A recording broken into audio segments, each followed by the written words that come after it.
If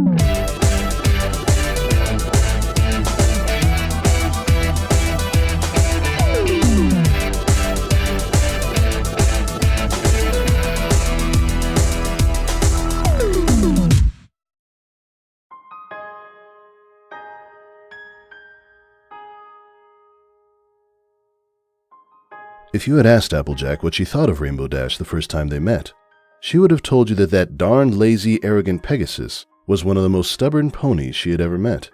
If you were to ask her what she thought of the daring flyer now, Applejack would tell you the same, but she would also tell you that Dash was the most loyal, brave, and dedicated pony she knew, and the best kisser she ever fell in love with. Some of their friends still find it hard to believe that the two who used to rival themselves in everything were now so in love that it could feed a changeling for a year. The couple was currently doing the one thing they loved most in the world, making out. Whenever the two locked lips, it was a war to see who would become the dominant force, while the other was forced to become a slave to their every desire. Neither would admit they liked the latter more, of course. Currently, Applejack was pressed against one of her trees, while Rainbow Dash was sucking the life out of her. Every nook and cranny in her mouth could feel the electricity in Rainbow's actions. Whenever Applejack felt Rainbow Dash's kiss, it was like biting into a zap apple coated in maple syrup. Even a simple peck on the cheek was enough to send shockwaves down through her hooves. If there was one advantage she had while being submissive, it was that her hooves were free to travel. Applejack would rub the edges of Dash's wings, making her howl like a wolf from the sensitive touch. Her hooves would then travel downward, stroking her lover's sides until she reached the firm, muscular flanks. She'd slap and grip those thunderbolt cheeks and make Dash more energized, which meant a lot more kissing. Rainbow Dash finally broke the kiss away as she gasped for air, but continued to nuzzle the Earth Pony's neck. One of these days, I'm gonna die kissing you. Seriously, the way you make me lose my breath, you're gonna make me kick the bucket while I'm still young. I thought you always said y'all wanted to go out that way rather than buy the farm at old age, chuckled Applejack as she slid down her tree, Rainbow Dash following her as she still gripped her sides and nuzzled. Yeah, but that was before I met you. Now, I never want to leave you. Applejack's response was a quick kissing on the lips. Really came a long way to being a romantic, Dash. Guess Rarity's lessons were good for something. So, you never want to leave me, huh? She had been waiting for a moment like this and, while it was no perfect moment, she thought this was the perfect mood. Nope, you're stuck with me like tape, said Rainbow Dash, sticking her tongue out. Then, why don't we make it forever? Asked Applejack, closing her eyes. She had told her family what she had planned to do today, and already they were planning a big feast to celebrate for the soon-to-be newest member of their family. Why don't we make it official? Rainbow Dash raised an eyebrow. I thought we made it official when we both got drunk on Twilight's birthday and had sex on her bed. You know, that was when you used— Rainbow! Shouted Applejack, turning red. She was okay with rolling in the hay, as it were. But that night she had way too much to drink. Clearing her head, Applejack took a deep breath. I mean marriage. What? She saw Dash's eyes widen as she backed away in shock. Her jaw dropped all the way, and she fell right on her flank. What? Marriage, repeated Applejack as she placed a hoof on Dash's cheek, making the latter blush. I want to marry you, Sugar Cube. I've not been in love with any pony like you before. Not even with Rara did I feel such tight warmth in my heart. You take my breath away, you're always there when I need you, and you're always in my thoughts every moment of my life. I want to spend it with you until we're both cold in the ground and singing choirs with angels. I know I ain't got no ring. Those were lost when my parents died, and I can't afford one. But I'm still gonna ask it. Will y'all marry me, Rainbow Dash? Will you become Rainbow Apple Dash? Rainbow Dash looked down into the eyes of Applejack. Where the former expected to find love and joy, instead she saw only fear. I can't. What? I can't marry you, Applejack. I'm sorry.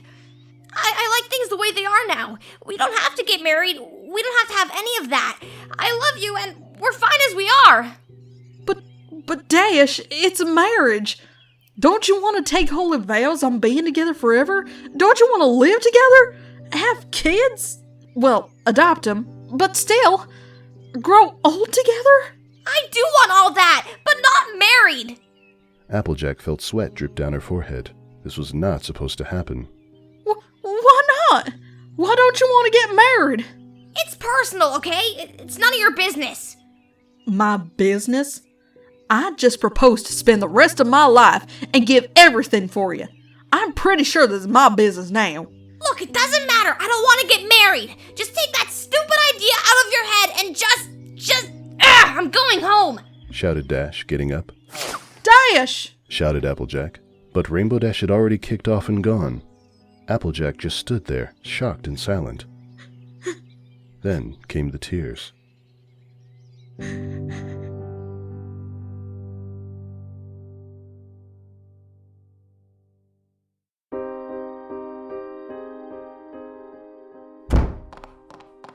Granny Smith had been alive for many years and had developed an instinct to know when something was wrong. She felt it in her gut just as she set down the apple pie and wondered what it was when she heard the door slam open. Turning quicker than a pig learning it was feeding time, she saw her granddaughter rush up the stairs with tears in her eyes. Granny's heart sank as she knew this meant only one thing. Big Macintosh, said Granny in a stern yet tiring tone. Apple Bloom and y'all eat without us. No sense in dinner getting cold. The two siblings looked at each other as Granny forced herself up the stairs. Not for the first time did she curse being so old. Years ago, when Applejack was still a filly, she still had the strength to walk these stairs without a single crack in her legs. Now it was a trial just to get up in the morning. This didn't deter her from being where she needed to be at that moment, and that was comforting her oldest granddaughter. Applejack was a strong girl, but when her heart was shattered, she fell into a heap of mess.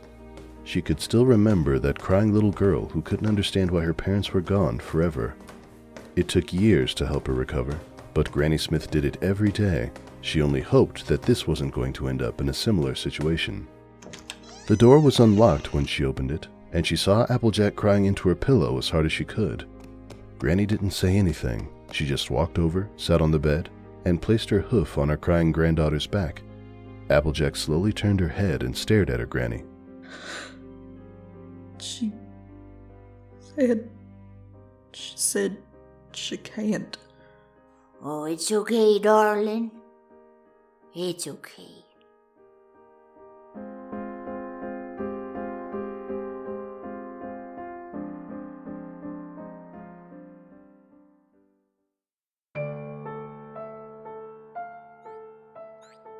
Having been doing this for about 4 years now, the girls were used to the map calling them for a friendship emergency.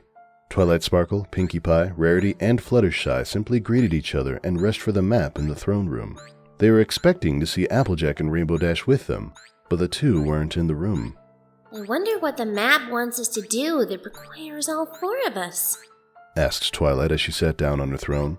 Whatever it is, I hope we're going someplace exciting. I really want to go back to Neighrator Pony. They have such cute cartoons, said Pinkie Pie with a squeak. Oh, and really dirty ones too. Please don't remind us, muttered Rarity, rubbing her temples. I only just got the word hentai out of my head these past few months. The girls watched as the cutie marks began to spin around and around to Sweet Apple Acres. Huh? Do you think something is wrong with Applejack and her family? Asked Fluttershy, biting her hooves. It would be so terrible if they were hurt. Let's not waste any time. Come on, girls, shouted Twilight as she flew alongside Fluttershy, with Rarity and Pinkie Pie right behind them. It didn't take long for the girls to arrive at the farm. Big Macintosh was already waiting for them outside the Apple residence. Twilight, leading the group, stopped in front of Big Macintosh. Big Mac, is Applejack okay? Nope, said a saddened Big Mac as he shook his head back and forth. Oh dear, said Rarity, holding her hoof close to her heart. What could be wrong? Rainbow Dash did something to make her cry. Said Apple Bloom, coming outside. The girls turned to the filly with wide eyes. She must have done something, because I ain't never seen Big Sis cry so much in all my life. But Rainbow Dash loves Applejack, said Pinkie Pie, shaking her head in disbelief. There is no way she would hurt AJ on purpose. Perhaps she said something without thinking first. Celestia knows that Pony has often put her mouth first before her brain. Or it could just be a misunderstanding. Either way, we need to see Applejack. They headed up the stairs, where Granny Smith saw them and nodded, pointing to the half-open door where they could hear the sobs of a heartbroken farmer. Thanking her, the four went inside and saw the state of their good friend. Applejack was looking at a picture of her and Rainbow Dash, making faces at the camera, while her teardrops were falling upon it. She looked up and, wiping her red eyes, she turned to the group with a confused look. What are y'all? She didn't get a chance to finish as the four of them wrapped their hooves around her. This only made Applejack burst into tears again, but this time she was surrounded by a cone of love that only came from the magic known as friendship. The girls each felt their own hearts nearly tear up from the sorrowful cries of Applejack. It was like they felt her pain as well. When Applejack began to calm down, they slowly broke their hold, yet nuzzled her to keep her calm. Thanks, y'all. I needed that. What happened, Applejack? Asked Twilight, placing her hoof on her friend's shoulder. Did you two break up? Whimpered Pinkie Pie, her mane slowly deflating. I don't know. Muttered Applejack as she proceeded to tell them everything. Each of the girls reacted just as Applejack expected when she told them she proposed to Rainbow Dash, and her denial. They couldn't believe, and they were so shocked that they stood there with their mouths open. I just couldn't believe it. I thought she loved me. Loved me enough we could be together forever. Applejack, said Twilight, as she, Rarity, and Pinkie Pie all hugged the teary-eyed farmer. However, she noticed that Fluttershy wasn't joining, and instead was looking down at the floor with her mouth scrunched up. Fluttershy? What's wrong? The shy Pegasus was silent for a bit until she sighed. I think I know what this is about. Applejack gasped and jumped up out of her bed before grabbing a startled Fluttershy by the shoulders. You know? What is it? Did I do something wrong? No, it's not you. Said Fluttershy as she got out of Applejack's grip before shutting her eyes and looking away. It's something with Rainbow Dash. Applejack, it's not that she wouldn't marry you. She's just afraid of being married. It's not that she's scared of marriages, but of herself being married.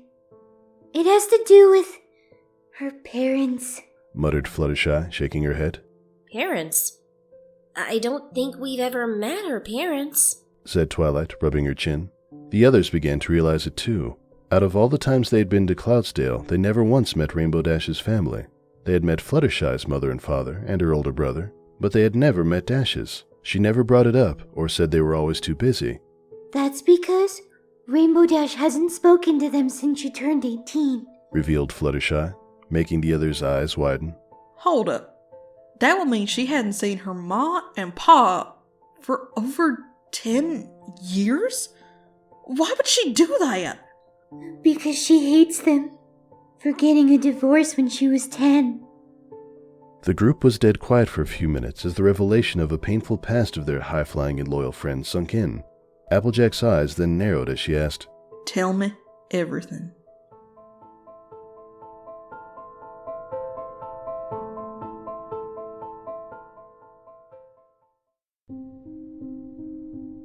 It had been 2 days since Applejack learned what she needed to from Fluttershy. She had used the time to think on what to do, and decided it was best to talk to Rainbow about it and get her to open up.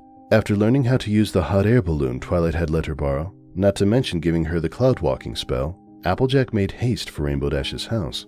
Because she kept her home in the sky, unlike a lot of other Pegasi who were okay living on the ground, it had become more routine for the couple to meet up at the farm. Landing the balloon, she jumped out and made her way to the front door, eyeing the decorative house with rainbows coming out of it. Dash said she had made it herself, something that Applejack still had a hard time believing, since her mare friend wasn't known for being artistic. She paused in her step upon reaching the front door and took a deep breath. She raised her hoof and knocked on it.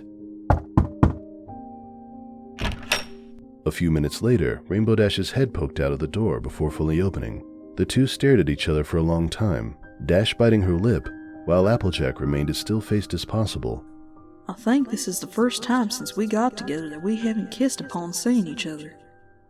Applejack decided to break the silence by asking, Can I come in? We need to talk. Yeah, sorry. Closing the door, Rainbow Dash led Applejack towards the living room, but stopped halfway. I'm sorry. Dashy. Whispered Applejack with her hoof out, but Rainbow Dash shook her head and turned away. Gritting her teeth, Dash said, Don't dashy me, AJ! I hurt you! I hurt you so much! I didn't even stay to tell you why! I was a bucking coward! If you're here to break up with me, then I'm okay with that! Hey, I deserve... Rainbow Dash didn't get a second longer to talk as Applejack turned her around and pressed her lips forward. Rainbow Dash nearly toppled over from the surprise kiss, but soon relaxed and let a few tears drip down her cheeks before the lips parted. Applejack looked at the Pegasus straight in the eye. Sugar Cube, listen to me. Yeah, you hurt me. But it's gonna take a lot more than that to make me stop loving you. You may be the most stubborn flankhead in the world, and sometimes you ain't the brightest. But you're the only mare on this green and blue planet we got that I want to be with. Not even the gods themselves can tell me no, or else I'd kick them in the groins. Applejack, Whispered Rainbow Dash before she smiled. Fluttershy told us about your parents. Said Applejack, which made that smile go away. She didn't tell us everything, but I take it they're the reason you hate marriage. I don't hate marriage, Applejack. Said Rainbow Dash as she turned around. She went to her couch and laid on her stomach and all fours. I just don't think I'd be suitable for marriage. I don't have anything to learn from it by. What if because of that I end up being a worse spouse to you than my parents were to each other? I can't even think about following in their same hoofsteps. Applejack walked over and sat down beside her, stroking her wings for comfort. Why don't you tell me everything in your own words? Rainbow Dash looked up at her lover and nodded. With a big sigh, she replied, The only reason my parents got together was because they had me. I learned from my grandfather that in those days, if you got a mare pregnant, you had to marry her. My dad and mom were dating, but it had only been a few months. Nevertheless, they loved me, and when I was born, they treasured me. For the first few years, things were awesome as far as I can tell. What changed?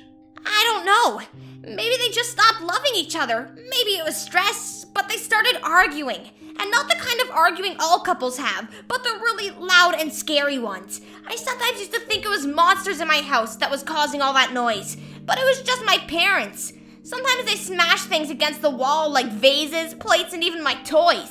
There were days they refused to even talk to each other. I felt like it was my fault, but they always told me it was each other's.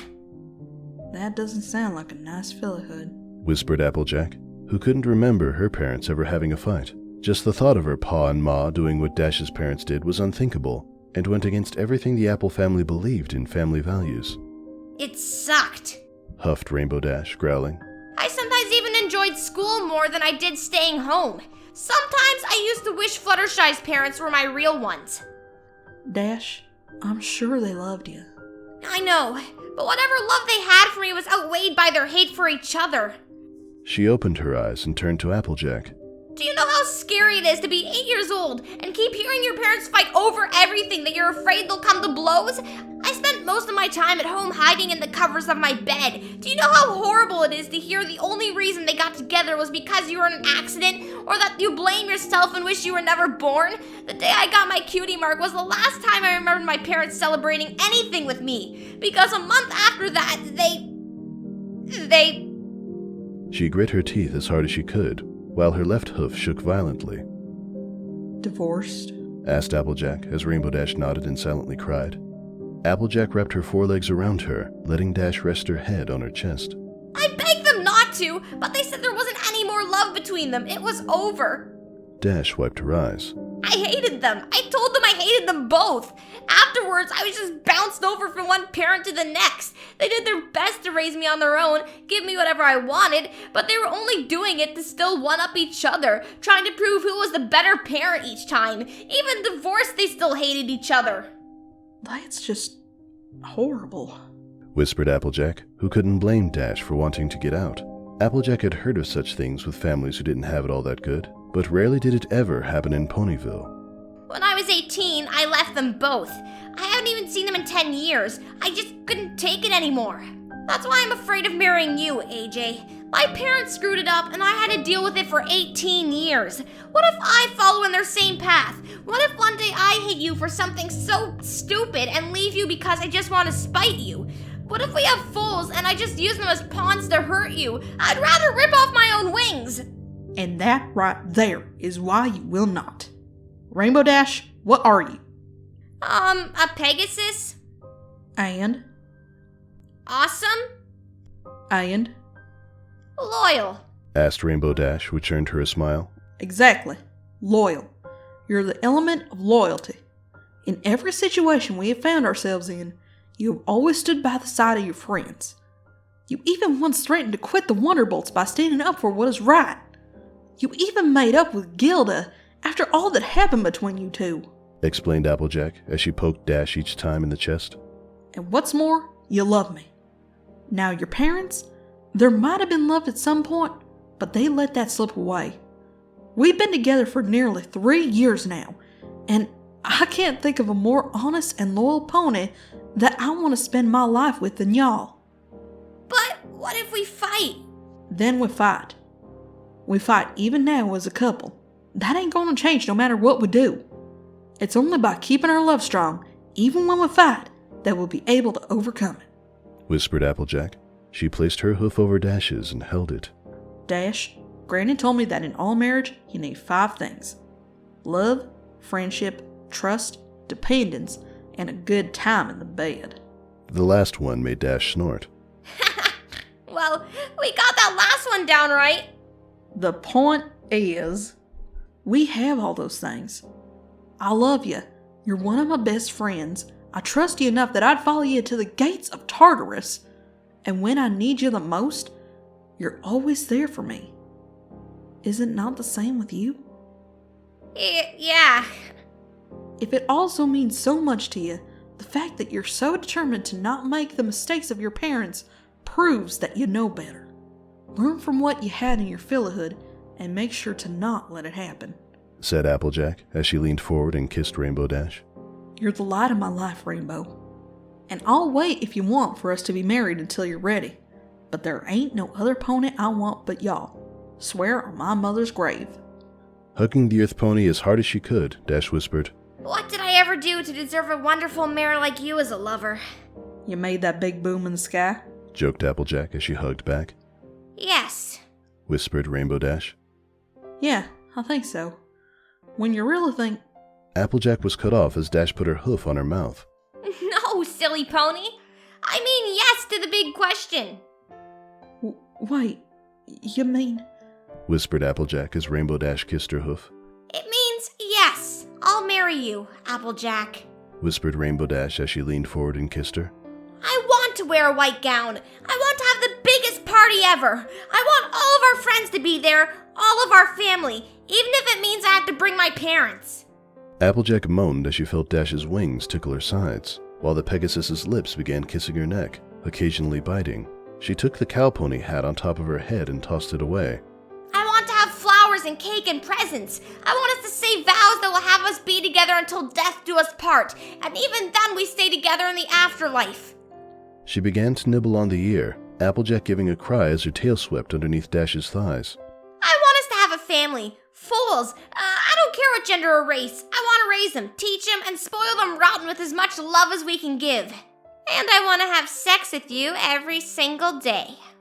Let's start now, partner. Said Applejack as she grabbed Dash down and wrestled her lips against her own as they fell to the cloudy floor. Needless to say, Dash would need a few more repairs to her cloud home the next morning.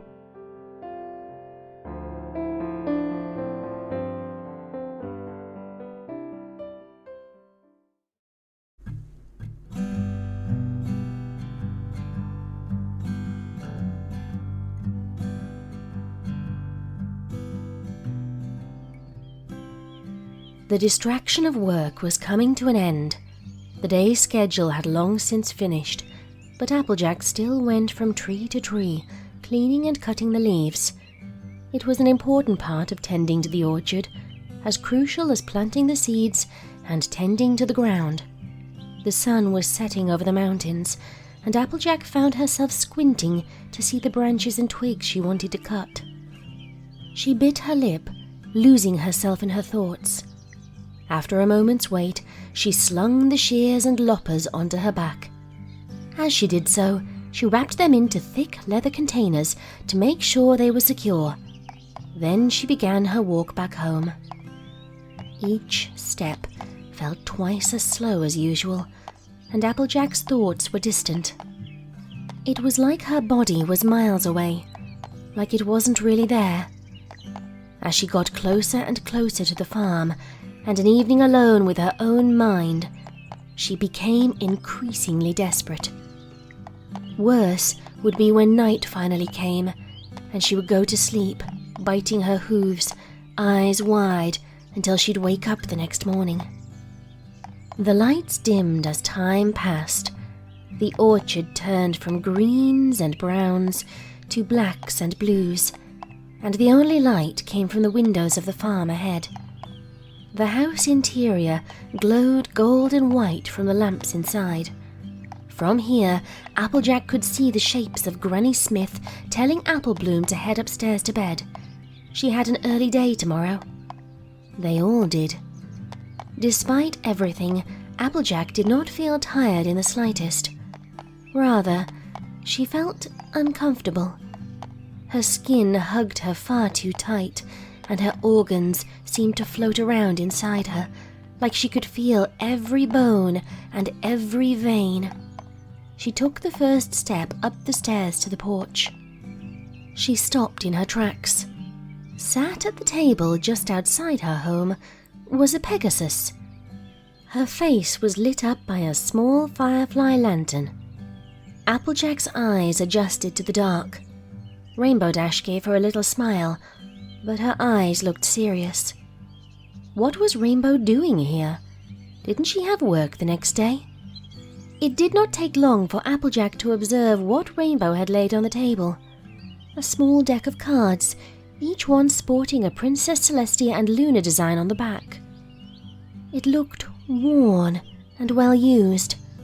Applejack remembered it well. She had given the cards to Rainbow over a year ago. They must have played dozens upon dozens of games since. Rainbow held the deck out. Applejack hesitated. She needed sleep, she reasoned, and she really should not waste time playing. She needed to be there for Applebloom tomorrow. Rainbow continued to hold the deck, egging Applejack on. But it was far too early for sleep, and Applejack was not going to sleep like this anyway. With no small degree of reluctance, she took the deck from Rainbow with her hoof, eliciting a smile from the Pegasus. They had played this game many times.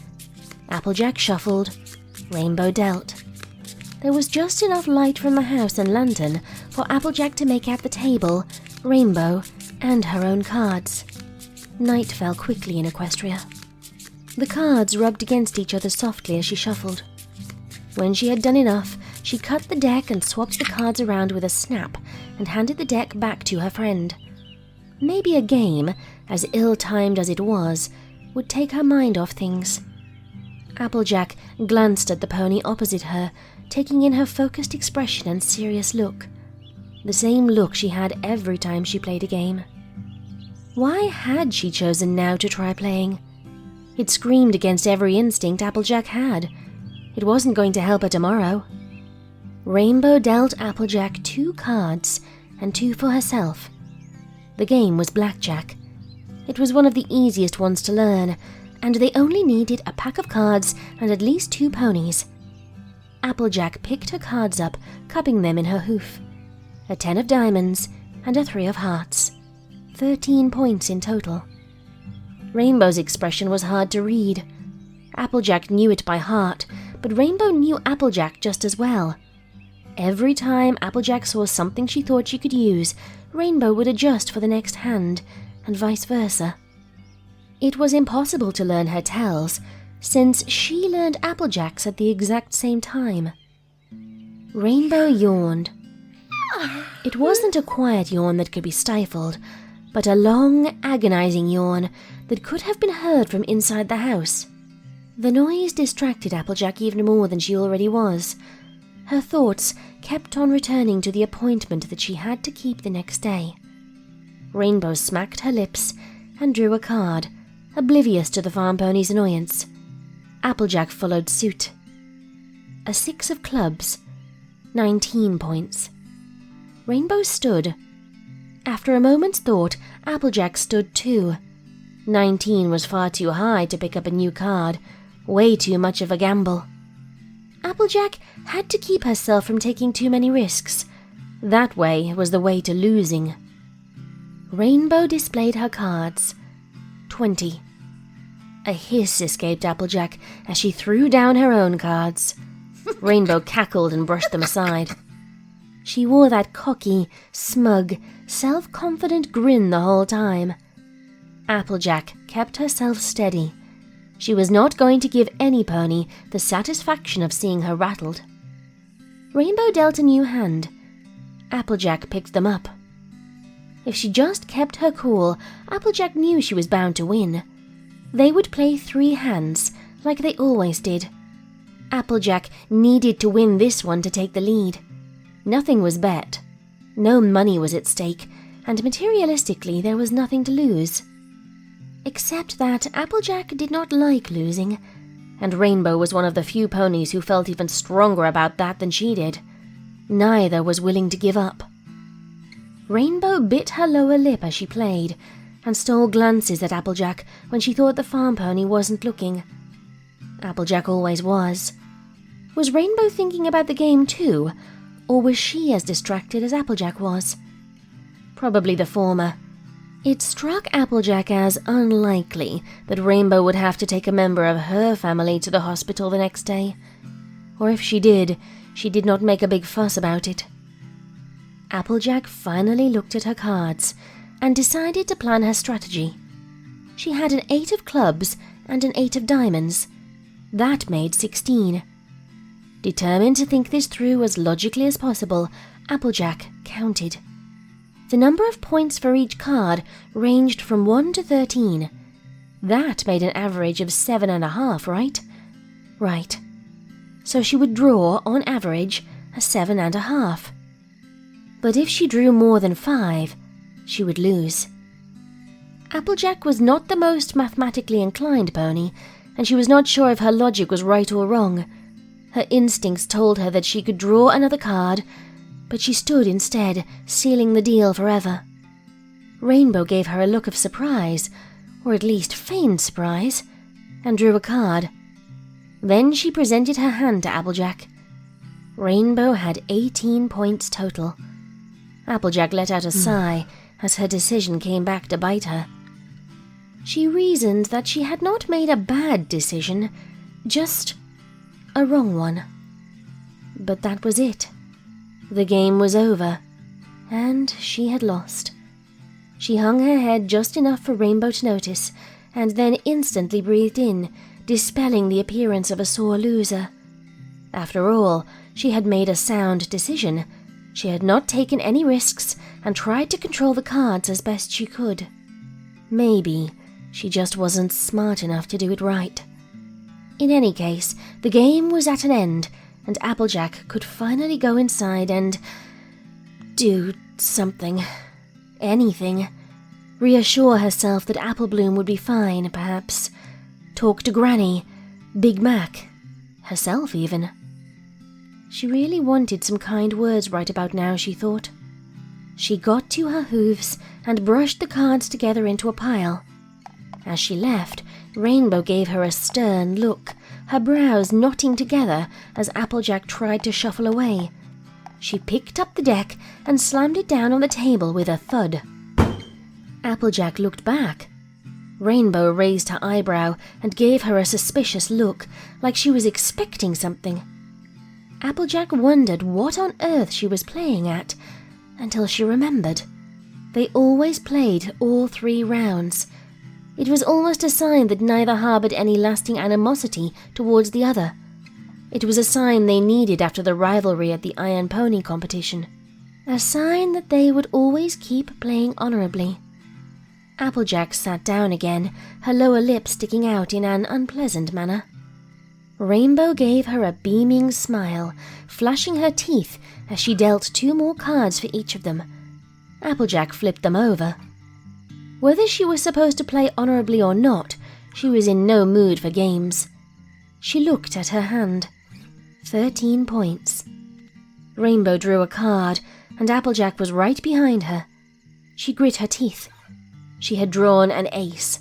She was now at 14 points. She drew another, whilst in the meantime Rainbow stood.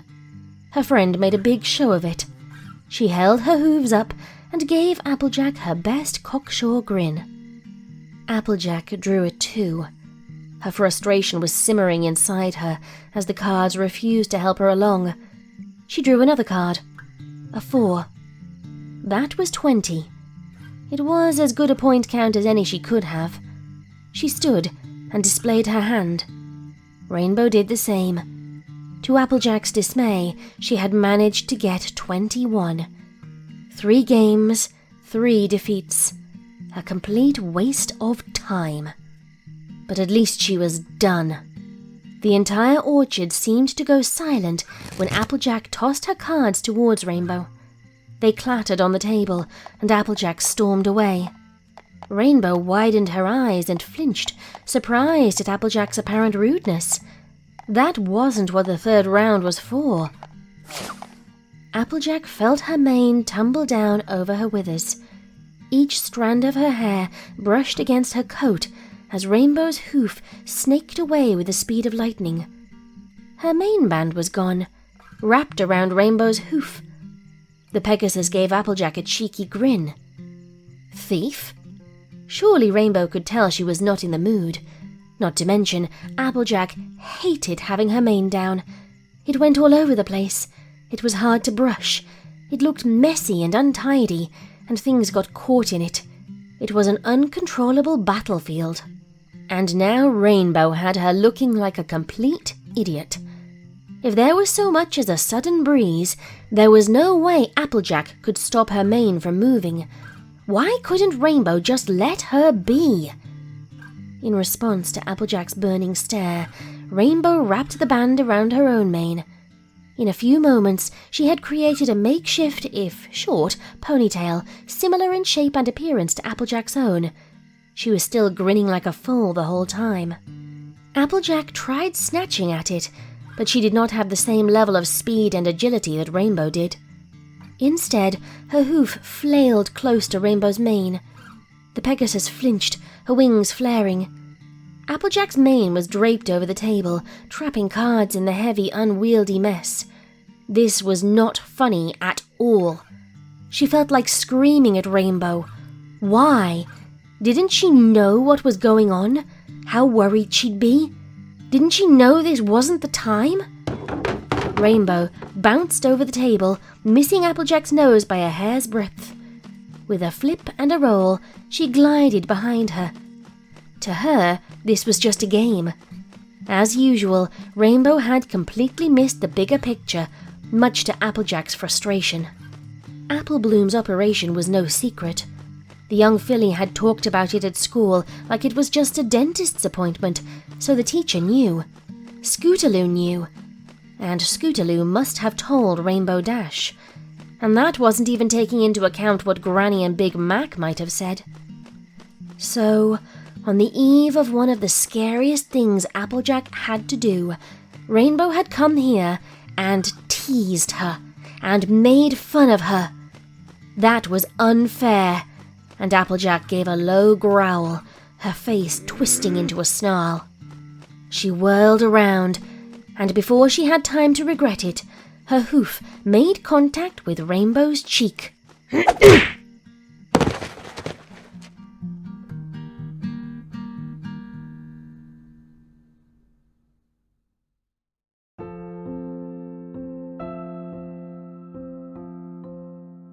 Rainbow Dash blinked. Twice. 3 times. She was horizontal, that was for sure, and had her head propped up against a pillow. She was inside the house, and she had a large bag of ice incorrectly applied to her bruised face. Applejack sat not far away, her head hanging low, and Rainbow guessed she must feel guilty. Rainbow Dash decided Applejack was being far too mopey. Rainbow had come to the orchard for a reason, after all, and she had not succeeded yet. She sat up, letting the ice fall to the side, and adjusted her jaw with an audible snap. And then smiled. After all, it was a good punch. No sense being a wimp about it. The smile appeared lost on Applejack. Still as downcast as ever, Rainbow noticed. Her sister's operation had really done a number on her. On a normal day, she'd just have a grumpy look and say that Rainbow deserved it. Rainbow would agree, they'd shake hooves, and Rainbow would get her revenge in some manner or another. None of it mattered. Seeing Applejack, indelicate, rough, stubborn Applejack, reduced to this, broke Rainbow's heart. That was not how she wanted to see her friend. But the cards did not work, and the main band idea was a bust, and a painful one at that. So what else was Rainbow really good at? Her and Applejack weren't the sort to talk. Was that the solution? Well, Rainbow had never been a big talker before, and she wasn't about to start now. She rolled to her hooves, one side of her face still burning. A different pony might have held that against Applejack, and really that would be understandable. But Rainbow was Rainbow, and she knew that her methods of cheering up a friend weren't the most delicate.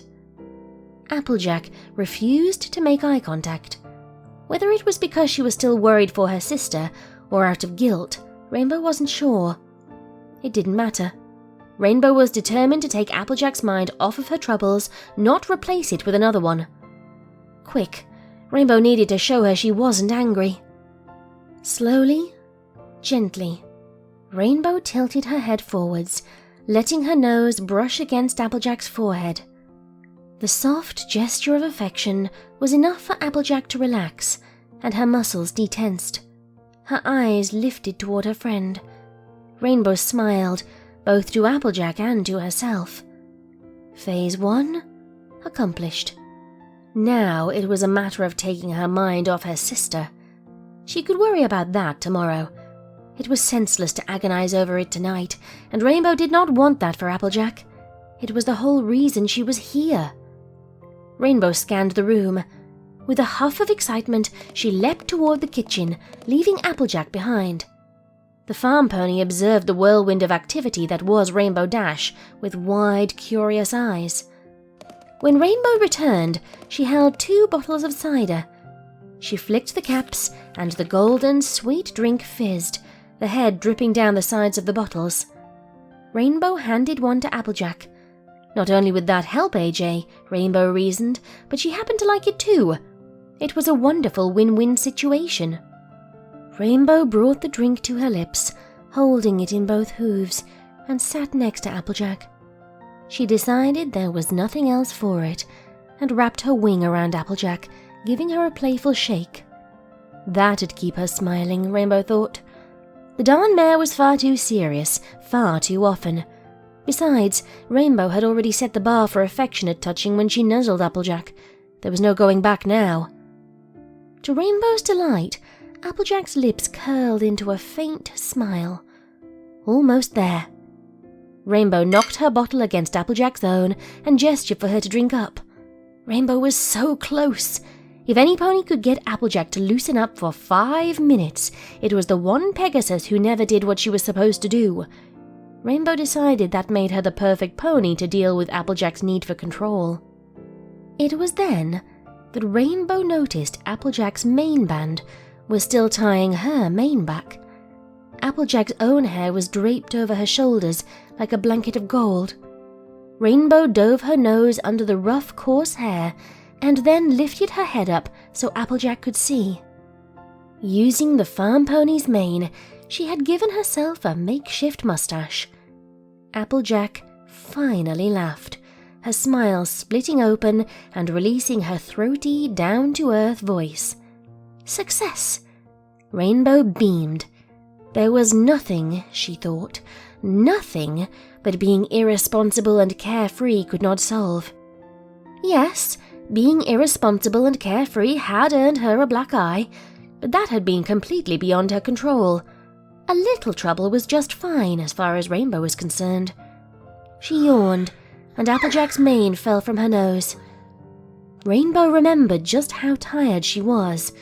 She had managed to keep it together during the card game, but even then it had been a struggle. She blinked the tears away, clearing her eyes. She figured she must look like a zombie to Applejack. Applejack looked at her with gentle, grateful eyes. Eyes that just knew Rainbow had come to her with the distinct objective of cheering her up somehow. A realization that had been a long time coming. Rainbow did manage to continue smiling, although it was far weaker due to fatigue. A scarlet blush spread across Applejack's face, almost obscuring her freckles. Without a sound, she shot forwards to deliver a kiss to Rainbow's cheek. The blush seemed contagious, because moments later, Rainbow's cheeks were red too. A small token of thanks, and an appreciation of Rainbow's affection and concern, and it made Rainbow's heart beat like a marching band's drums. Rainbow swallowed. It was late. She was exhausted, and half her head felt like it had been hit with a sledgehammer. If she was about to fall asleep, she was going to do it in style. Rainbow leant forward to brush Applejack's obtrusive mane away from her eyes. After she strained to keep her eyes open for more than a minute, she stole a longer, far more passionate kiss from Applejack's lips. Applejack failed to resist, surprised by Rainbow's suddenly romantic gesture. Before she could pull away, Rainbow's eyes closed completely, and she fell fast asleep. Applejack's evening had been quite the roller coaster ride. Most of her day had been spent fretting over her sister whenever she stopped work long enough for her to think. The fact that the doctors had assured her it was just a routine operation did not make it any easier for the troubled farm pony. The young filly would still be out cold on a surgeon's table. Then Rainbow had arrived, and everything changed. Applejack had not stopped feeling guilty about letting her anger get the better of her. It still ate up at her insides whenever she remembered it. They had fought many times, but each time Applejack had retained an element of control over herself. It was not that she had hit Rainbow that scared her, so much as the fact that she had not been able to control herself from hurting a friend. Of course, Rainbow had probably just taken it in her stride. During the time Rainbow was coming to, Applejack had been able to figure out her friend's motivations. Yes, she had been infuriating and insufferable, but at the same time, that was how she dealt with trouble. It should not have come as a surprise that she'd help her friends in a similar manner. So she had been grateful. Seeing Rainbow turn her mane into a mustache had, for the first time that evening, made her feel like she wasn't miserable. The Pegasus was now snoring, slumped across Applejack's hooves. Her fatigue had caught up with her at last. The pair had often slept, snoozed, or leant on each other, especially when travelling or waiting, but not quite in the same way. Rainbow's wing was still wrapped like a blanket across Applejack's withers. Instead of a brain-dead, vacant expression as she snored, Rainbow wore a silly little smile. It was a different kind of nap, one that was born of closeness rather than convenience. Applejack was not sure what would come of this evening, but she was certain that things would change, and Applejack felt glad she had given Rainbow that quick peck on the cheek, given what it had led to. She slid out from under Rainbow's wing, careful not to wake her, and trotted as quiet as her heavy hooves could manage towards a nearby blanket. She then covered Rainbow, making sure she'd stay warm before she woke up the next day. Her presence would be quite a surprise for Big Macintosh, but Applejack did not mind. Rainbow had done quite enough this evening without having to get woken up and sent home. They would talk tomorrow, she promised herself. She made her way up the stairs, letting out a yawn of her own. When she went to bed, her thoughts were of her sudden, sloppy, and exhausted kiss, not Apple Bloom's operation. And when Applejack finally did fall asleep, she had the same stupid little smile That Rainbow did.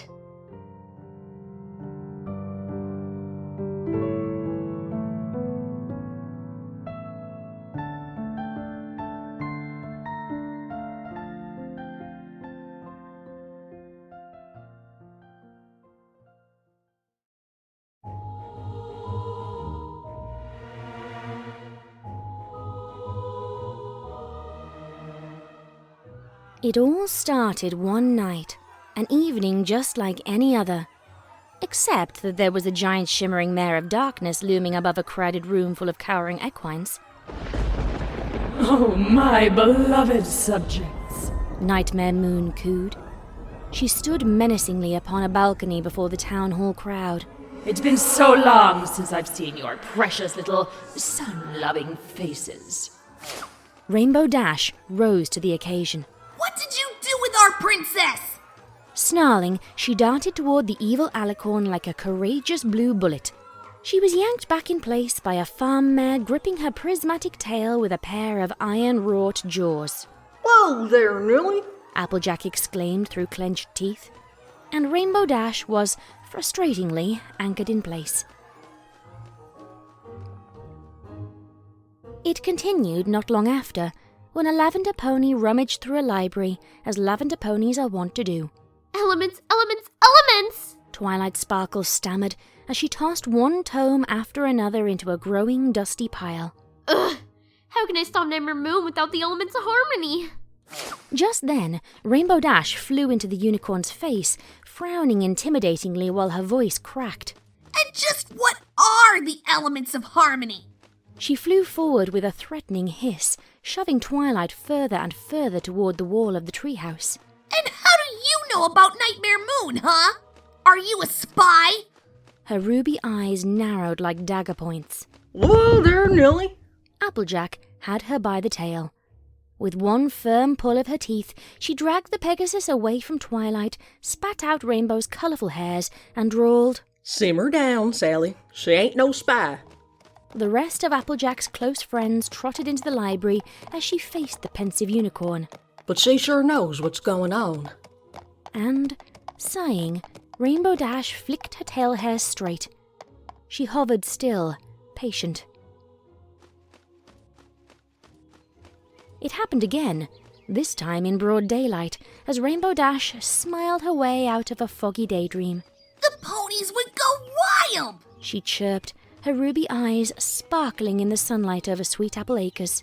The Wonderbolts would insist that my signature moves be incorporated into their routine, and then welcome me as their newest member. Grinning with bright blue dimples, she floated upwards toward her new friend. Don't you see, Twilight? This could be my one chance to show off my stuff. She beamed in Twilight's face. You've gotta pick me. Before Twilight could respond, Rainbow Dash was pulled backwards by a Herculean grip, which turned out to be Applejack's toothy frown clamped over the spectral end of her tail. Hold on just one pony frickin' minute here. Applejack lisped through the fruit-coloured strands. She spat the tail out and sneered in Rainbow's surprised face. I asked for that ticket first. And Rainbow Dash stood her ground, ready to retort. Then, on yet another occasion, as several ponies began their arduous ascent toward a smouldering mountain peak, Rainbow Dash soared ahead of the group with a strong tailwind. I'm gonna fly up there and check it out, she bravely declared. She flapped her wings heavily, but she wasn't gaining any altitude. The reason for this became clear as she was snapped back toward the source of a countrified accent. Hold on now, Applejack said as Rainbow Dash glared at her. I think we should all go up together. She tilted the brim of her hat and added, Safety in numbers and all. And Rainbow let out the biggest groan of her life, folding her forelimbs and glaring off into space as her tail drooped limply beneath her, like a threadbare pendulum.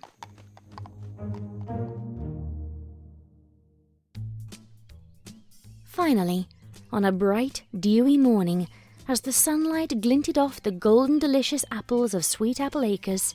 Why, howdy there, Fluttershy.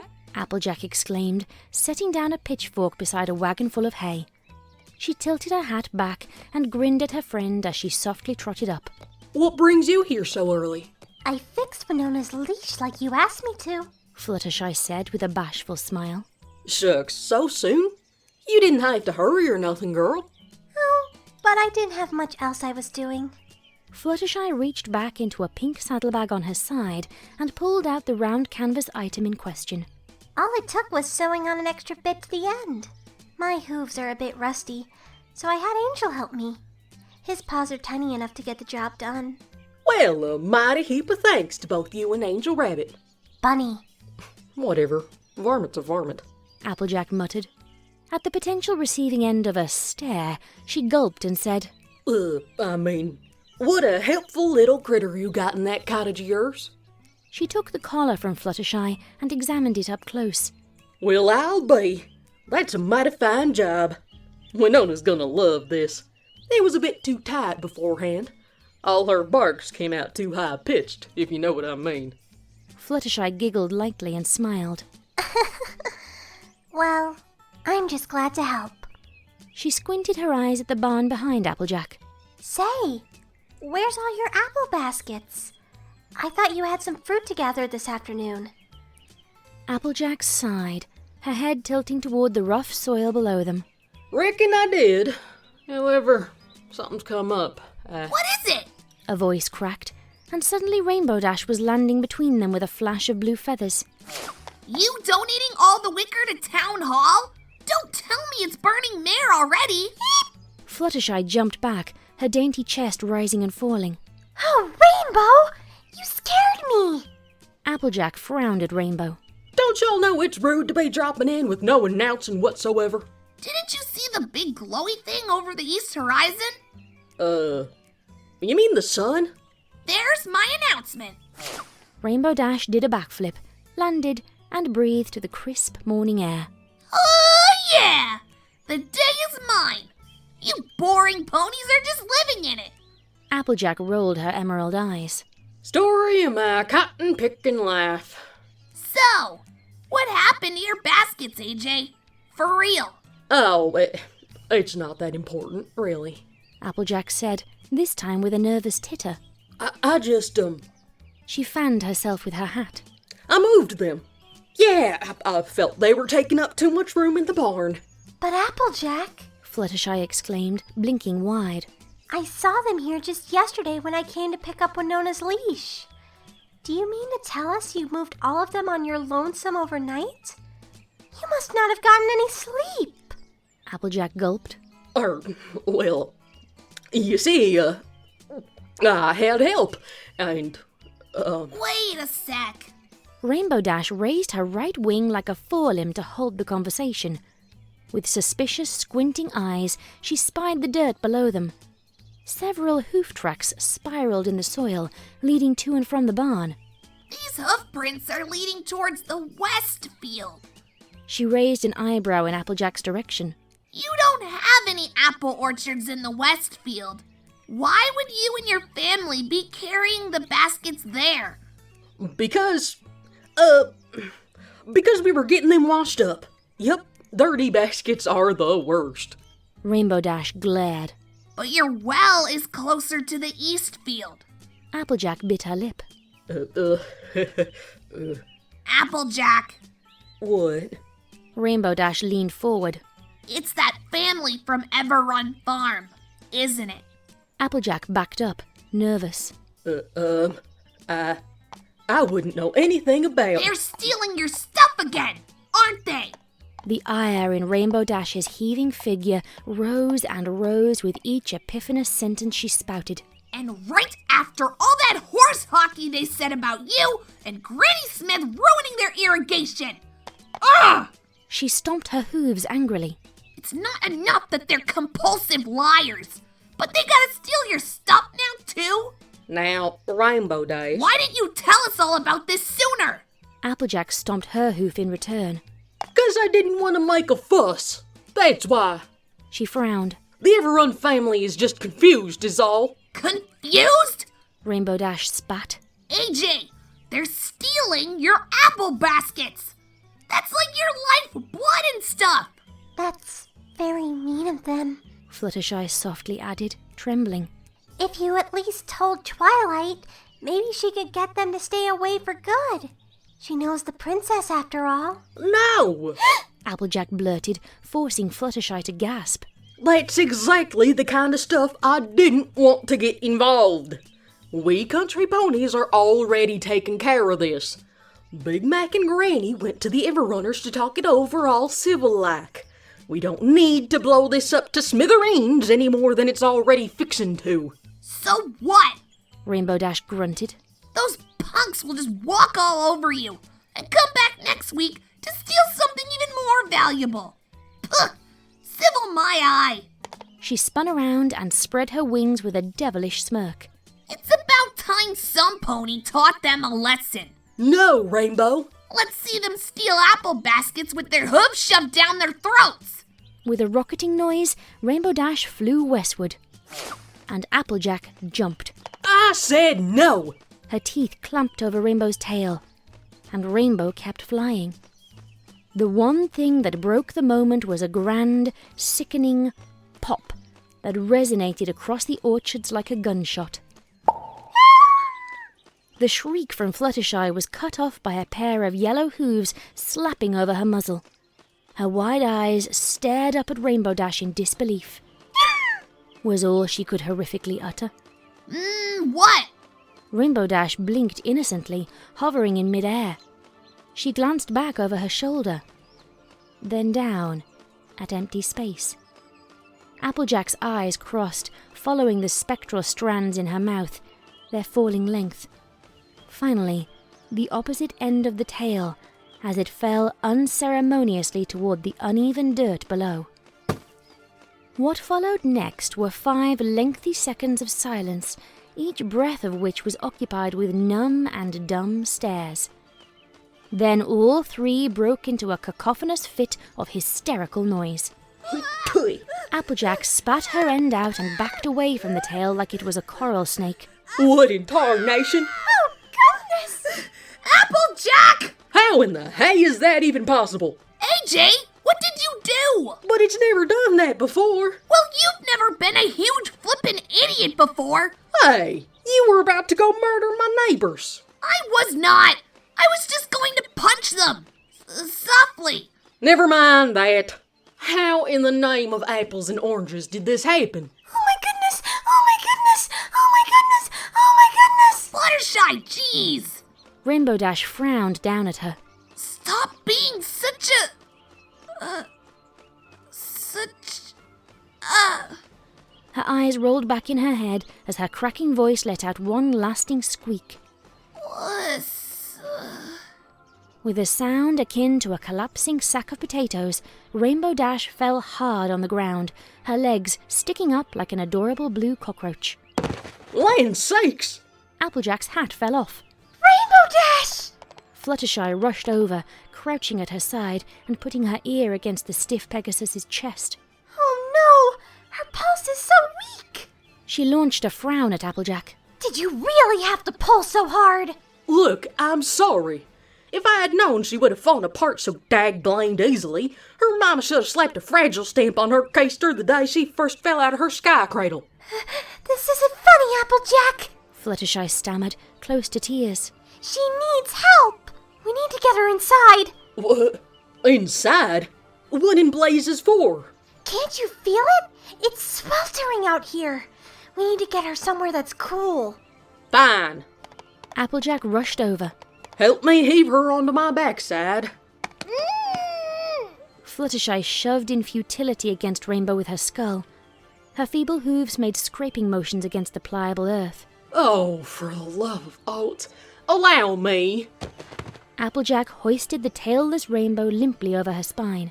Now don't y'all so much as sneeze on her, or else her wings might fly off and hit a cat. Applejack! I'm a gettin'. With a scrambling Fluttershy in tow, Applejack carried the dead weight of awesomeness into her farmhouse. A lone rope of multicolored hairs was left to flutter in the wind behind them, like a fallen flag. Where are we headed? Fluttershy breathlessly stammered as she clambered up the stairs behind Applejack. Her to my room. Applejack sweated and grunted. We could have put her on the couch downstairs. I got a nice window above my bed for a breeze to come through. That's what all this is about, right? Yes, the more comfortable we can make her, the better. Reckon she'd like being cooler, even if it was beyond the grave. Don't say that! Well, what do you want me to say? My head's still got a Charlie horse from what just happened. With a guttural sound, Applejack head-butted the door to her room open. She took 2 mighty strides and unceremoniously dropped Rainbow onto the mattress like a fuzzy suitcase. Whew! Easy on the cloud biscuits, girl. Let me take a look at her. Fluttershy rushed over to stretch Rainbow Dash evenly on her backside, while Applejack flung the window wide open. Rainbow's chest meekly rose and fell. Oh, it's worse than I thought. Fluttershy whimpered. She could be suffering blood loss, maybe even brain damage. She sniffled as her eyes began watering. She might become our most loyal vegetable. Celestia forbid. Something's gotta be done. You betcha. Applejack swiveled around and made to gallop out of the room. I'll go fetch Nurse Redheart. No! Applejack screeched to a stop. No! Rainbow Dash may not last long enough for Redheart to save her. Fluttershy gulped. She's so short of air. She needs pony CPR. Pony CPR? Yes, pony cardio pony recitation. Fluttershy blinked, then glanced down at her squirming hooves. Though, now that I think about it, that is rather redundant. Fluttershy. What? You sure about this? Absolutely. Then do it. Oh no. Fluttershy's ears drooped as she backed into a corner. I can't. Applejack stomped toward her. And why not? Because my lungs are too weak. Fluttershy bit her lip, sniffled, and looked down at Rainbow Dash. If she was one of my little mice or bunny rabbits, I just might be able to. But Rainbow Dash's lungs are some of the strongest, most durable in all of Equestria. She needs a pony who's strong, a pony who's resilient, a pony who's tough. Like who? Applejack asked. She groaned long and hard. Oh, you gotta be kidding me. Please, Applejack. There's got to be some pony else. Rainbow Dash might die. She wasn't pulling that much of her weight around while she was alive. You were the one that yanked her tail off, Fluttershy said, bravely frowning. Isn't it the least you can do? After all, how is Rainbow Dash ever going to fly again without good tail balance? Fine. Applejack groaned, trotting towards the bed.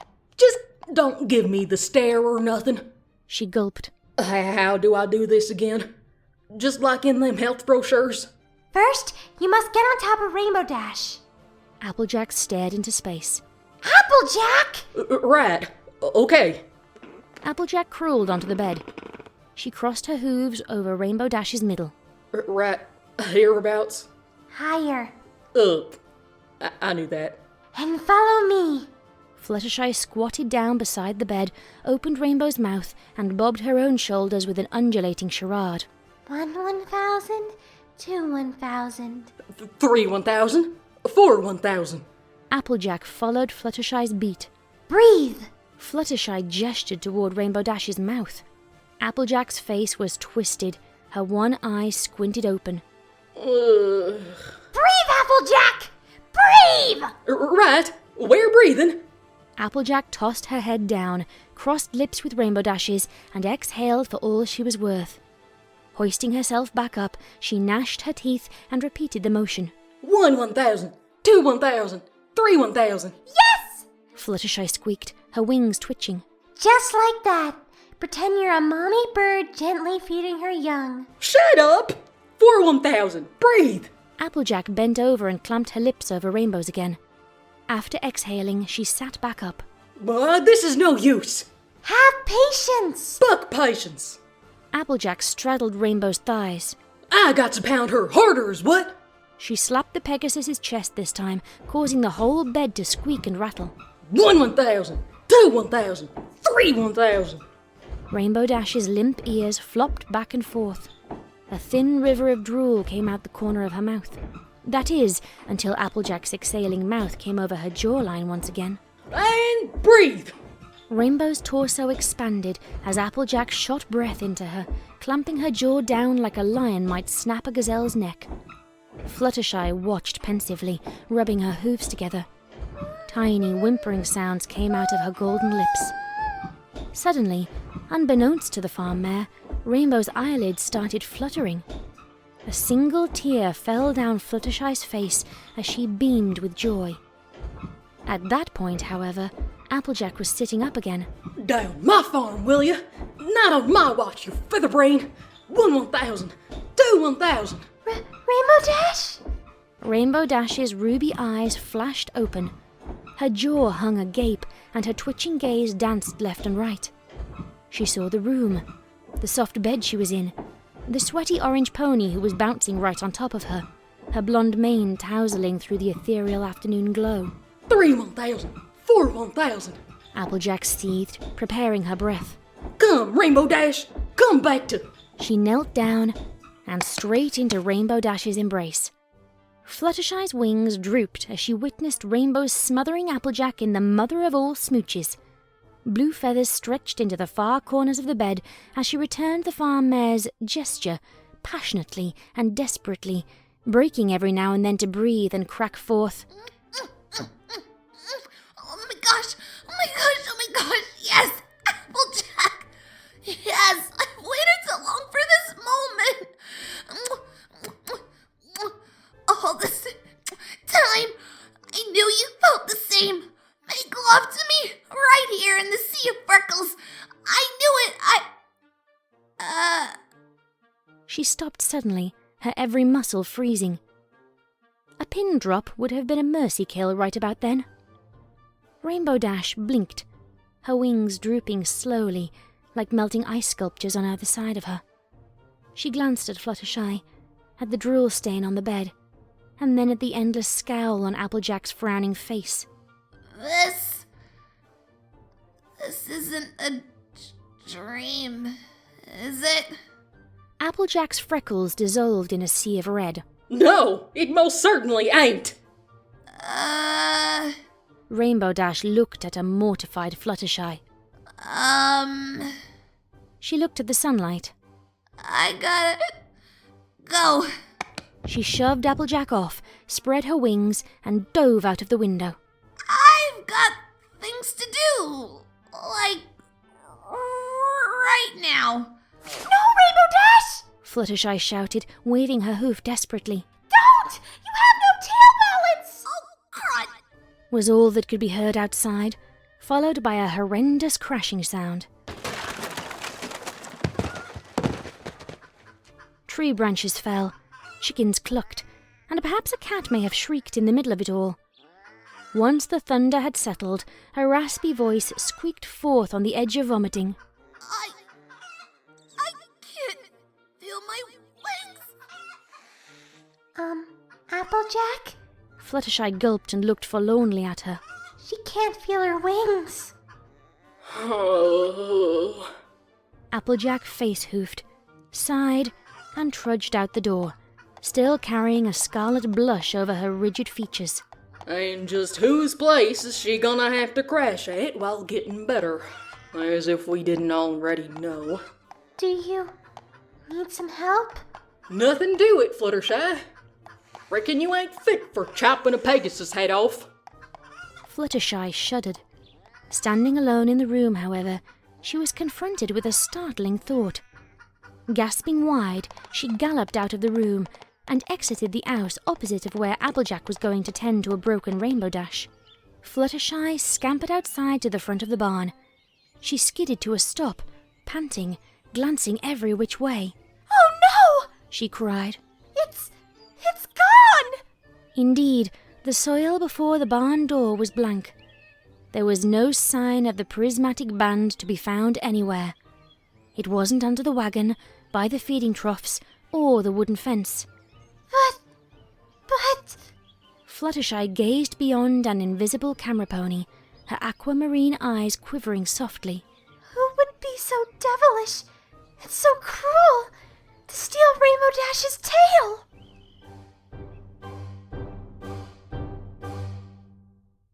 Kitty my Crusader tailbiters! The trio of young, blank-flanked fillies shouted within the bowels of their tree fort. They gazed with sparkling, bedazzled eyes at the prismatic rope of fibery goodness dangling within their combined grip. What a question did you get this, Apple Bloom? Sweetie Belle exclaimed. Where do y'all think? Apple Bloom grinned wickedly. The one and only source. Did you hear that, Skittaloo? Scootaloo's eyes were watering. It's so fruity. I reckon if this here tail can come off of an adult pony, then it sure as heck can help us to put a cutie mark on a kid pony. That's so smart. I almost wish I thought of it. All we gotta do is practice this, and next thing you'll know, we'll be biting tails off Ponyville like Applejack. Now there's a talent. It's just like my big sis always says. Sweetie Belle grinned wide. The surest way to success is through your mouth. You get that end, Sweetie Belle. Apple Bloom pointed. And I'll get that end. Let's see whose teeth is the strongest. Mine is. Nuh-uh. Yaha. Nuh-uh. Yaha. Growling, Sweetie Belle and Apple Bloom bit into opposite ends of the rainbow tail like enraged puppies. They engaged in a vicious tug-of-war that put their teeth to the test, stretching the spectral fibers toward both corners of the treehouse. In the center, a blushing Scootaloo was lovingly nuzzling the fine silken lengths of the rainbow. This is the happiest day of my life.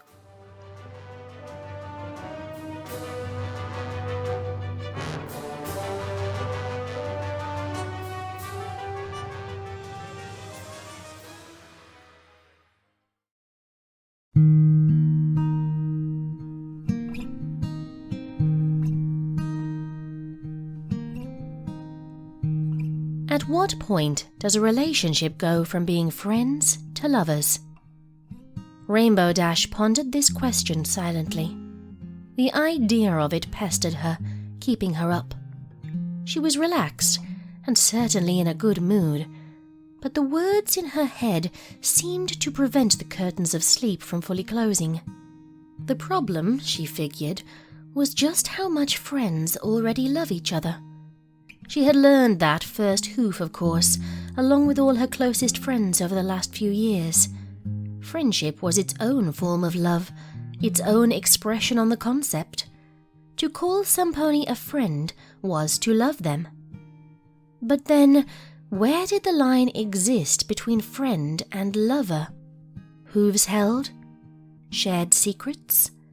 Embraces that were longer and tighter than you expected? Her brows furrowed over closed eyes. That wasn't right. She had done all of that with the others, and nothing felt like this. Was it intimacy? That most personal way to truly know another pony? The act of sharing not only the entirety of your body, but of your soul, laying bare all there could be of who you are.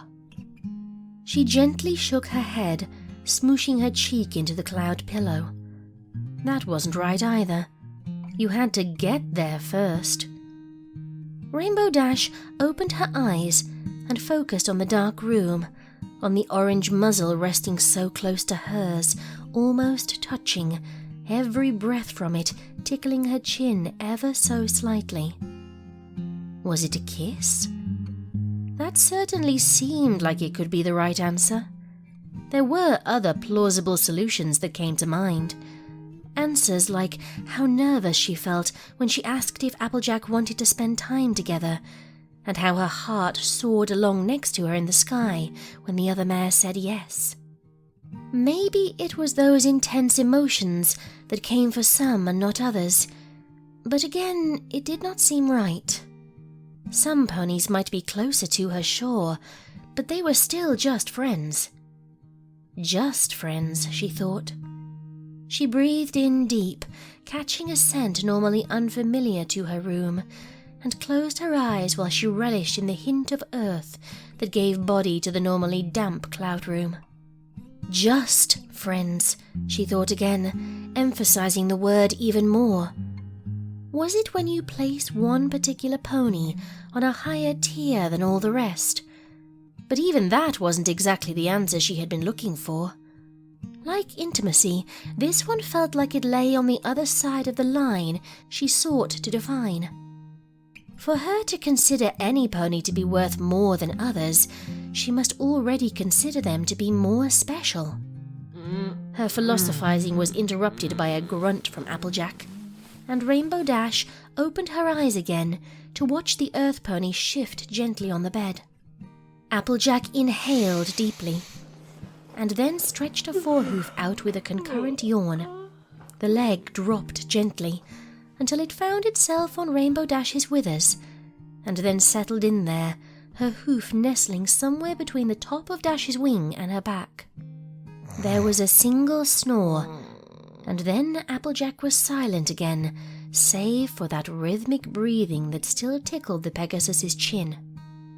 Maybe it was the lengths to which a pony would go for another, Rainbow Dash considered, glancing at the cloud the two were both suspended on. Applejack had suggested, after agreeing to go out with Rainbow Dash, that they spend some time together at Dash's house. Rainbow had questioned this, wondering how they would even accomplish it, but Applejack insisted, and true to her word, she had shown up earlier in the afternoon, freshly enchanted with a cloudwalk spell that Twilight had assured her would last a full 24 hours. Dash's eyes glistened at this memory. It wasn't so much that Applejack was willing to go an extra step in order to spend some quality time with her, but that she had let Twilight cast a spell on her in the first place. Applejack normally despised magic being cast on herself, but clearly Rainbow Dash had been more important this time. Rainbow Dash thought back to kissing, and back to the kiss. She blushed, moved her head forward just the slightest bit, and gently nuzzled her nose against Applejack's. Applejack smiled in her sleep, and Dash's blush roared alive, making her cheeks feel uncomfortably hot. She closed her eyes, calling to mind everything she could remember about the hour before. They had been up here, in Dash's room, chatting about life and their adventures, sharing stories, making fun of each other, hyping each other up, volleying between playful insults and timid flirtations, doing really nothing at all, but feeling as if it was the most important thing they had ever done. With each new line of conversation, they would get more excited, involved, and closer. Physically closer. Nose to nose. Lips to lips. Applejack's foreleg squeezed Rainbow's back, and Dash slowly brought her own hoof up around Applejack's shoulders and hugged her back, settling the mare. Where was she? Right, the kiss. As far as Rainbow Dash knew, Applejack had never kissed any pony before. If she did, she certainly never told. But that didn't seem to matter anyways. Rainbow Dash didn't have much experience with them either, but it didn't stop the two of them. Who had moved their mouth forward first? Was it her? It was fast, that's for sure. The start, at least. Not the rest of it. Hooves found comfortable places on each other's body to squeeze and caress. Tails flicked and flipped in passion, and heads moved back and forth in turn, sharing the lead on the display of love, but their muzzles did not part. Rainbow Dash thought of the feeling of Applejack's tongue inside her mouth, hesitant, inquisitive, as if it were walking through an open door and unsure if it was allowed. Yes, Rainbow Dash had answered with her own, bringing hers forward to invite Applejack's in fully. It was not enough to say that Applejack had tasted like apples. Of course she tasted like apples. She lived and breathed and ate them daily. But there was more than Rainbow Dash had initially expected. The buttery hint of pie pastry, the spice of cinnamon and cloves, the sweet, lingering sharpness of molasses. It was like kissing a bakery, like kissing the memory of home on hearth-warming eve, like kissing the embodiment of comfort itself. It did not take long for them to forget their hesitance. Soon the two were rolling about on the bed, lost entirely in the muzzle of the other. No longer bound by doubt, Applejack's inherent strength had unlocked and she made out with Rainbow Dash with an intense passion that still made Dash's feathers tingle. How long they both must have wanted that kiss. Rainbow Dash had never thought of it until now, laying in the dark next to her friend, her lover. She had wanted to kiss Applejack for some time now, but once their lips met, she realized it must have been far, far longer when her stomach started to flip when Applejack brushed against her, and far, far before the blushes forced their way onto her cheek when she heard a new countryism from the Earth Pony. Perhaps the kiss was not so much a line differentiating friends from lovers.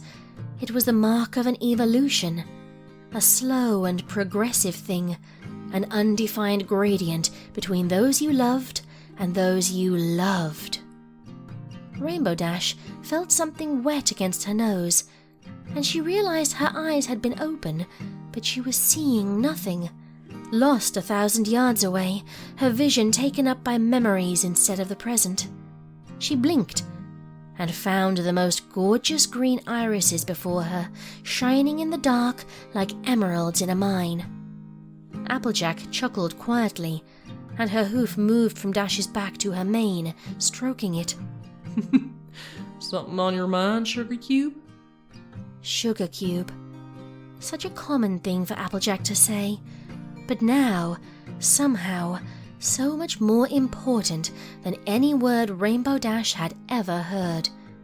Rainbow smiled wide, cherishing the term, wearing it proud. There was something on her mind, of course. How could she phrase it? She started to open her mouth, but paused. Was the middle of the night the best time to put forward the problem of how to define who or what they were? As Applejack brought her hoof down Rainbow Dash's mane again, it suddenly felt like such a ridiculously insignificant question to even be thinking about. But Dash did not want to lie. How could she, to Applejack especially? Applejack pressed, adding a quick nuzzle. The answer came to Rainbow Dash as Applejack's nose touched hers. It was simple, really. It wasn't the twisting of a stomach, or the extra lengths one would go to. It wasn't the treatment of one pony as better than others. It wasn't even the kiss. It was a truth. It was a statement, a declaration, the only thing that could truly separate friends from lovers. Rainbow Dash leaned her head forward, turning the nuzzle into a kiss. She did not focus too hard on this one, nor did she let it carry on as long as she could for fear it would never happen again. There would be more after this, and she was sure of it. After a moment, they broke, and Rainbow Dash hugged Applejack as hard as she could manage, and then finally gave her answer. I love you, Applejack.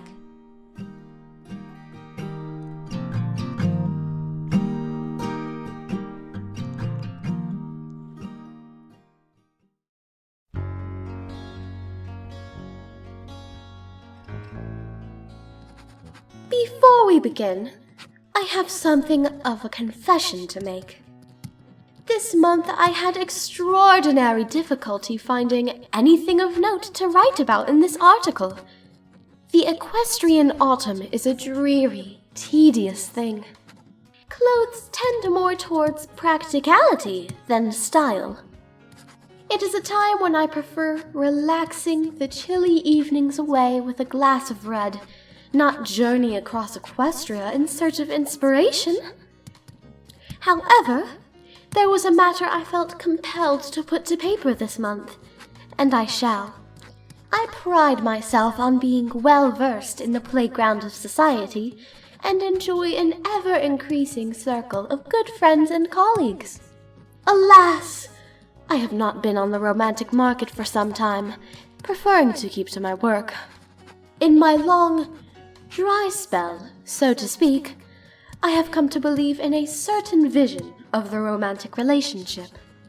Being a part of different social circles from Ponyville to Canterlot, I believed myself able to recognize the signs of love and the drama of romance from afar.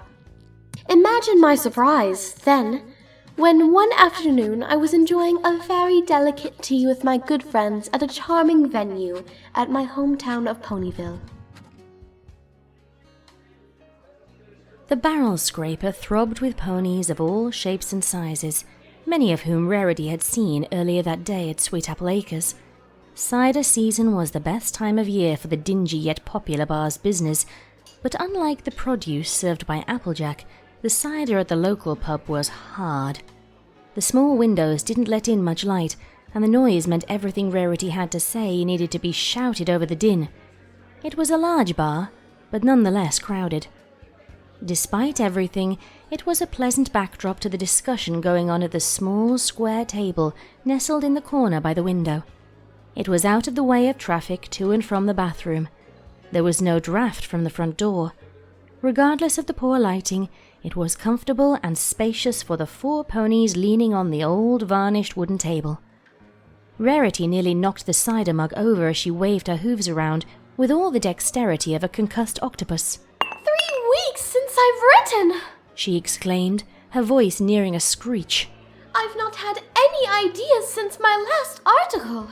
If I don't come up with a half-decent story, I'll... She paused, the cider in her slowing her quick mind down to a crawl. I'll lose the column. I'll be kicked off the magazine is what will happen. From the other side of the table, Applejack polished off her own pint. Sounds like this here's a friendship problem, right? We'll help then, right? The rest of the ponies gathered nodded with varying degrees of enthusiasm and sobriety. Applejack grunted. Whoa, what do y'all write about in this column? A very charming venue. I was at the table with 3 of my closest friends, whose names I will keep secret for the sake of their privacy. Let us simply call them Art Attack, Fruitcake, and Smarty Pants. Fruitcake is a down-to-earth pony. She is my most reliable friend, and despite our differences in taste, which I assure you are considerable, she is my most trusted confidant and always maintains a quiet composure that could put any noble of Canterlot to shame. Applejack tried swiping Rainbow Dash's drink away from her. Just a little drop? Just a little drop? She asked, her eyes trying to plead and crisscross at the same time. Rainbow covered her drink with her hoof, narrowing her eyes and moving the tankard away with a snicker. No! Get your own! You didn't have any of the good stuff. Again. At the acres. So now you don't get any of mine. Art Attack is young and enthusiastic, and would be a stunning pony if she only cleaned up a bit and stopped treating baseball caps as an acceptable fashion statement. She is strong, fast, and capable, and though she can be childish, she hums with energy and drive. It is your round, Applejack. Twilight pointed out. Probably the last one we can get before closing time, too. Applejack grunted loudly and slowly slid off her chair like she was made of jelly. Fine. Ciders for every pony? Just a glass of water for me. Smarty Pants is the cleverest of my friends, and never fails to be a kind and responsible pony. We often enjoy civilized chats together. 3 more mugs of cider and 1 glass of water were slammed onto the table. Rarity didn't wait to take a massive gulp of her drink, throwing back the tasty sweet cider. She let out a caged breath. It was lip-smacking good. Here's to cider season. Rainbow exclaimed. Applejack snickered and almost fell on top of her friend. She looked back toward Rarity. So you were talking about your monthly article, yeah? Rarity nodded. I was, wasn't I? She scratched her chin. See, word got out about me after my adventures in fashion all across Equestria. I became a celebrity of sorts, even. Rarity grinned, oozing pride. I was able to convince the Hooves and Hemlines magazine, owned by Prim Hemline, to let me have a section all to myself every month. I thought it would help get my name out and advertise my boutique, and ponies seemed to rather enjoy reading about my musings. What do you write about? Twilight asked. Rainbow was the only pony not paying full attention to Rarity. Instead, she decided balancing a coin on the tip of her nose was a far more interesting experience. It wobbled gently as Rarity went on. Oh, fashion, mostly. Pony society sometimes. Little magazine things. But this month, there isn't that much going on in the fashion industry, and I've been out of touch with the Canterlot Elite for far too long. Well, ain't they just a bunch of boring so-and-sos anyhow? Surely you'd want to write about ponies who actually know how to have a little fun. Twilight nodded. I think I agree with Applejack. She took a sip of water. Why don't you just write about the ponies here?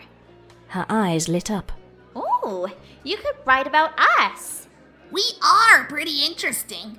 Rainbow pointed out. The coin fell to the floor. Darn it. Rarity shook her head. It's more than just telling a story. The crowd wants something juicy, personal. She rested her head on one of her hooves. Just give us fake names. I vote Applejack gets called Fruitcake. Ow! Rainbow winced when Applejack's elbow connected with her ribs. I rather meant, what is there to talk about? We're all good friends, and we hardly fight much.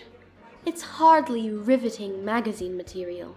Don't your magazines like gossiping on and on about stupid relationships and stuff? Can't you just make something up? Yeah. Like, maybe Twilight is at odds with her estranged daughter. That'd be something to talk about. I don't have an estranged daughter. Twilight exclaimed with a suspicious look in her eye. I know, I'm just making it up. You try. Twilight rubbed her forehead. Perhaps Rainbow got adopted by the, Wonderbolts, and that's magazine-worthy for some reason? Twilight sighed and hung her head. Pony feathers. I'm not very good at this. Well, I could just come up with something, I suppose. I could say, She eyed her friends. Yes! You two could be secretly in a relationship. She gestured at Rainbow Dash and Applejack. She pointed at Twilight. And you could be secretly jealous from the sidelines. I suppose Fluttershy could be in on it too, but I'm not sure what she'd do just yet. Twilight giggled. She could be the long-lost sister. There's always a long-lost family member in the storybooks, but nobody knows who. Applejack scratched her head. Well, I don't know about Fluttershy being our forgotten relative or Twilight being all jealous and stuff. She nudged Rainbow's sides again. But we are going out. At first, I thought my friends were joking. Or rather, keeping the joke I had started going. After all, these were my closest friends. I could hardly imagine them successfully keeping such a large part of their lives hidden from me. Rarity snickered some more. Yes, very funny. That might make for a decent story. But I'm not sure how I can write about something that doesn't exist. Rainbow took yet another gulp of cider. I think we know if we weren't together, Rares. Rarity smiled kindly, as if to a child. And I think I'd know if you were, darling. Besides, it would have come up in conversation before. Well, y'all never asked. Yes, because I'd notice. I'm not blind. Twilight narrowed her eyes. I think She peered at the pair like they were a test subject inside a glass tube. that they might be serious. Rarity shook her head. But they argue all the time. And fight. And I swear, There's not an ounce of tender compassion in those vicious elbow nudges I've seen Applejack deliver. Rainbow nursed her side. Tell me about it. Rarity chewed the inside of her lip. The pair stared at her from the opposite side of the table. Is this a problem? Applejack asked, the corners of her eyes creasing. Are you really being serious? You're not just carrying on some joke I shouldn't have started? Applejack nodded. Uh-huh. We don't tell every pony, and we don't, rub every pony's faces in it. Rainbow snickered. Rubbing your face in it. Applejack's elbow made a swift reappearance. Public, are they? She turned back toward Rarity. And truth be told, we don't go in for all that fancy schmancy stuff you romantic folk go for. Rarity rubbed the bridge of her nose. How does that work, then? Her eyebrows knotted as she thought back to any clue she might have seen, anything she might have missed.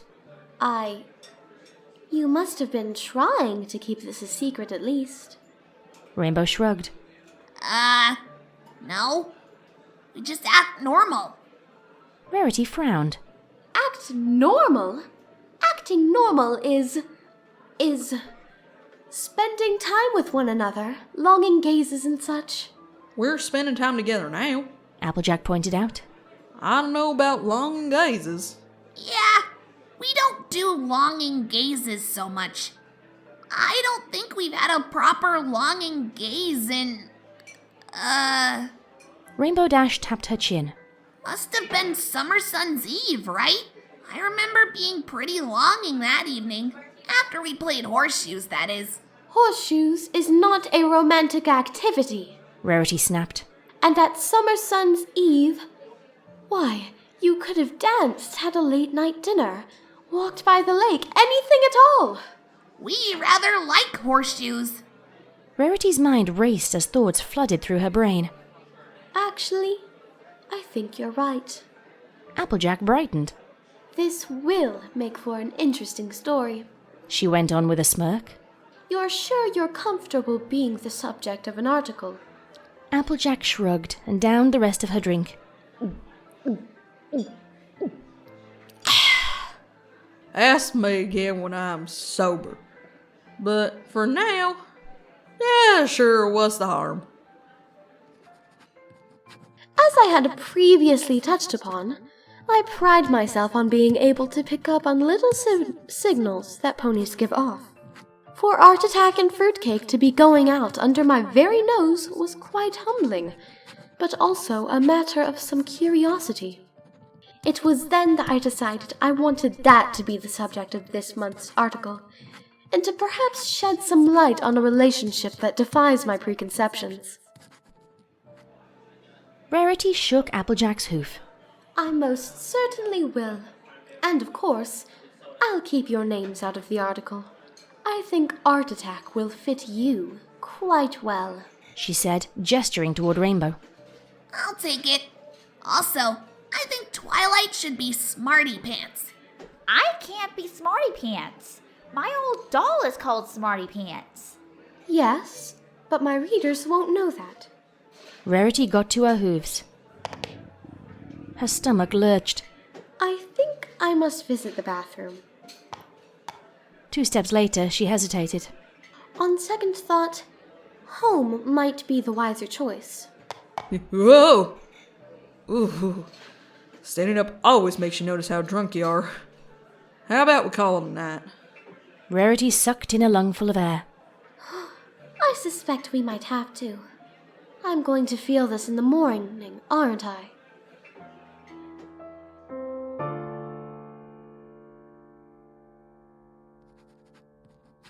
Quite unfortunately, I took ill that evening and spent the following morning hampered by a sudden cold. I was unable to begin my inquiries until I had recovered that afternoon. I suspect the autumn chill must have gotten to me. The next day came all too quickly for Rarity. Each step felt like a nightmare. Every ray of sun was a spear, an arrow, a war hammer to her nerves. Her stomach felt halfway between empty and trying to throw up a 5-course meal. A 5-course meal where the only food served was cider. Her wardrobe was perfectly prepared for the occasion. Stylish horn-rimmed glasses to keep out the light, a shawl to keep ponies from noticing the earplugs she shoved in her ears to keep out the noise, and a clever plastic-lined handbag in case she needed an impromptu vomit bag. Even hungover, Rarity always dressed in style. 2 days left, she thought to herself. That's how long she had until she had to deliver her article to Hooves and Hemlines. That was her ultimatum. Luckily, 2 days was all she needed, if Applejack hadn't just been drunkenly making up stuff. But she had seemed so certain of herself. At the same time, Rarity had a hard time reconciling the revelation in her head. Relationships were supposed to be sweet and tender, she thought. They were supposed to involve dances and candles and all those things that Rainbow and Applejack didn't do. All Rarity had ever seen of them was just arguing, wrestling, and competing. How in the wide open world of Equestria did that work? Yes, Rarity thought, this would make for a decent article. If it was eating away at her mind this much, it had to be good. A plan raced through her brain. She'd find out how this began. That's how stories ought to start, after all, at the beginning. Then she'd ask Applejack and Rainbow what they do. They certainly didn't go on any kind of conventional dates. Rarity knew and talked with every restaurateur and chef in Ponyville, and none of her numerous friends had seen that pair together. They'd have told her. They practically survived on gossip, breathed it. So what did they do? Sit at home and play board games? The truth will out, Rarity thought. She'd make sure of that. No pony hid a delicious morsel of gossip from her and got away with it. My mind was made up, and that afternoon I met with Fruitcake at her home. Like myself, the poor thing had also caught a cold, but was in far better shape than I at the time. We sat down and I began to ask my questions. The first of which, when and how did they begin dating? The inside of Applejack's house was pleasantly dark, and there was no sound of any of the other apples that afternoon. Applebloom must have gone to school. Big Macintosh would be out in the fields, and Granny Smith had been spotted outside on the porch. The living room provided a perfect quiet spot for Applejack's informal interview. Just like Rarity, Applejack was fighting off the after effects of her hangover. She had a glass of water in one hoof and a hayburger sandwich in the other. Rarity didn't waste any time beating about the bush. Tell me everything. Applejack folded her forelegs. Well, it kinda took a while to take off. She kept her voice down for her own sake as much as Rarity's. See, you mightn't have known this, but a while back, I got asked out. A lot. Rarity adjusted herself in Applejack's comfortable, if plain, seat. I know the feeling. A smug little smile played on her lips. Applejack shook her head, sucking air in through her teeth. Oh, you got no idea. This weren't me batting my eyelashes at some stallion to get him to mow my lawn. This was a steady stream of them asking me out to dinner and such. She leaned forwards. This one week, I had to turn down 3. 3 in a week. Well, that does sound awkward. Do you have any idea why? None. Well, I don't know. Rainbow said it might have been 'cause I was approachable or something. Rarity frowned. Given Applejack's attitude toward trespassers, she wouldn't associate her friend with the word approachable. Well, do go on. How long ago was this? About a year before you came back from school and wherever you went. Anyways, I didn't have many friends. Certainly no stallion friends. They were all too busy pining over me. Luckily, Fluttershy introduced me to one of her old pals who had just moved into town from Cloudsdale. Rainbow. Applejack nodded. Exactly. Now, we hit it off instantly, but not in any kind of romantic way. We mostly just enjoyed playing and talking.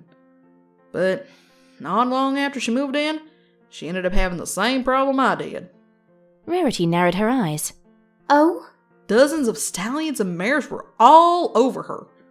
Thought she was exotic or something. Like one of them parrots ponies bring from overseas. I see. Which makes sense. She weren't from around these parts, and she's pretty darn colorful. Applejack shook her head, focusing on her story once again. Well, she weren't interested neither. She said she wanted to focus on being an athlete, and other ponies would get in the way. I figured that was just an excuse, but I didn't mind. What a pony wants to do with their life is their own business. That's what I say. She leaned back into her chair. But it did give us an idea. Ponies knew we were best friends back then, and we hung out an awful lot.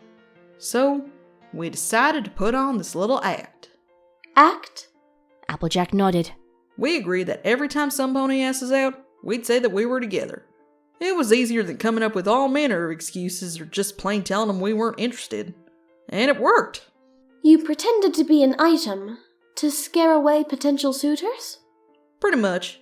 We went on fake dates where we'd go over to my place for the night. For show. Rarity rubbed the bridge of her nose. What would you do on those dates? Play board games mostly. We really like snakes and ladders. Snakes and... Ladders. I still got it upstairs in the attic. Rarity frowned. So, when you told me you were together yesterday evening, you actually meant you were just a fake item to make your lives more convenient? Applejack shook her head. No, not quite. It only started out that way. She shrugged.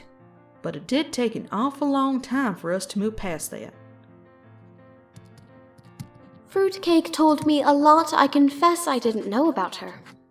Many years previously, she had been struggling to make ends meet, and her job was becoming increasingly stressful. At the same time, Art Attack hadn't been getting as far as she wanted in her career, and her progress had seemed to stop entirely. I suspect this is when the two finally began to feel lonely. It was late evening when Applejack finally threw in the towel, sweat dribbling down her face. Harvesting the entire orchard wasn't hard with a little help, but doing it again and again just to get enough money to survive was harrowing. Hopefully that had changed, she thought. Summer sun celebration was coming, and if she could only make sure she was the pony providing the food, then she'd be set up for a good long while. Better yet, she could use the money to... Hey! You forget our date? She paused and looked up. Despite the ever-growing gloom, she could still make out the moonlight shimmering across Rainbow's bright blue coat like a mirror. Like her own, it was sweaty and grimy. You look a little tired. Rainbow's eyes, usually so bright and lively, looked like they were permanently on the verge of closing. It's been a long day. Spent forever practicing for the Wonderbolt Reserve tryouts. Again. Any progress? They're not even letting me take the test. I look too inexperienced for them. Probably because I'm way younger than their usual candidates. Plus, I don't even have any special tricks I can do. I just fly. Applejack sighed. Rainbow was leaning heavily against one of the many near-identical trees, her eyes downcast.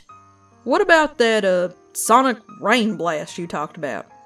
I haven't been able to do the sonic rain boom since I was a filly. It's so frustrating. Like, you know you can do something, but at the same time, can't. Rainbow ran a hoof through her mane and turned her eyes toward Applejack. Is our date still on? Applejack nodded. It can be. Okay. I could use not doing anything stressful tonight. I'll get the games then. There's cider in the fridge. I'll meet you in the kitchen. Sure thing. Rainbow stretched her wings.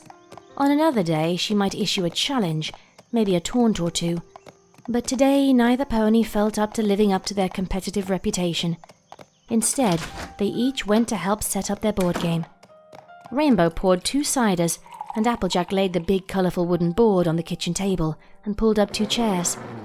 Inside, the house was warmer, better lit, and far cosier. In winter, they'd play by the fireplace to help stave off the cold. At this time of year, the kitchen was closer to their supply of cider. The pair knocked their mugs together and began playing. I guess both of us are feeling a bit frustrated, huh? I guess. I've just been at this for a while, and it doesn't feel like I'm getting anywhere. Don't tell any pony I said that. It's fine, sugar. What happens playing snakes and ladders? Don't leave snakes and ladders. Rainbow smiled and moved her counter up a short ladder, pulling ahead of Applejack. Thanks. I don't want any pony thinking I don't know, a whiner. It ain't whining. Life just gets tiresome sometimes. Exactly. But ponies at work think I'm hot stuff. And I don't want them knowing I'm, well, less than extraordinary. But still way better than ordinary. Just not as cool as ponies think I am. I know the feeling. Heck, I spent most of my life trying to act tough for Apple Bloom and Big Mac. It gets real hard keeping the act together some days. Applejack sighed as her counter slid down one of the many snakes across the board. The farm ain't doing so great. There's always some light or other at the end of the tunnel. But every time I get close, every time I'm almost about to get it together, it gets further away. Yeah, I get that too. Rainbow said with a chuckle. Speaking of acting, I don't think I've had to use our little excuse in ages. Me neither. Maybe ponies just gave up on us. About time. I swear, every single pony in the weather team has asked me out at some point or another. Rainbow paused. Maybe we don't need our trick anymore. Maybe not. Kinda sucks though. I really like playing board games. We can still play board games. I guess. Rainbow took a swig of her drink. Wouldn't be the same though. We can always keep it going then. I don't mind. Besides, I kinda like being in a relationship. Even if it's more fake than a tennis ball dressed as an apple. I guess I kinda do too. Rainbow's counter slid down a snake, landing it not 2 squares away from Applejack's. Please don't tell any pony. But I've been kinda lonely these days. You? Lonely? Wouldn't have thought. You've got loads of friends and coworkers at the weather company, not to mention Flutters. Flutters is great and all, but it's kind of hard to talk to some pony who won't talk back. And I'm not exactly as honest with my coworkers as I am with you. They don't count. Only honest with me, huh? Sounds like you really are in a relationship with me. Maybe I should be. Rainbow muttered to herself. Applejack heard. Excuse me? Rainbow rolled the dice again. She moved the counter 2 up, right onto Applejack's counter. Got you. Don't go changing the subject. You just said you were honest with me. Nuh-uh. I said I was more honest with you than with my coworkers. That doesn't mean completely. Why can't you be completely honest then? Applejack kept her voice low so as not to wake up the whole house. We've known each other for nearly a year now. Your secrets ain't going nowhere. I can't. Not here. Why not? I really hate being weak in front of other ponies. It ain't weak. It's honest. Well, it's weak to me. At school, every time I slipped up, I got laughed at. That's what happens when you're the toughest, best pony around. You've got to stay that way. Then where? Where can you be yourself? Rainbow held her head. Do you have, like, a room with thick walls and stuff that no pony goes into? Applejack nodded. Sure I do. But no pony's gonna spy on us here. I don't care. Then come this way. 'Cause if you really want what I thought you said, I might be open to suggestions. I hardly associated something as trivial as snakes and ladders with a romance before. But that is why I found the story so interesting. After all, my own forays into romantic encounters were almost always at grand balls or with stylish, slick ponies from the cream of society. That was the dream, after all, to find my Prince Charming, not a board game partner. And then what? Rarity asked. Applejack shrugged. We talked. We figured we were already dating anyway, so we might as well give real romance a shot. we decided to go to the Summer Sun Celebration Eve party together. There was supposed to be nice drinks, dim lights, and best of all, some slow dancing. It was that simple? Well, not quite. Our first date was a little awkward.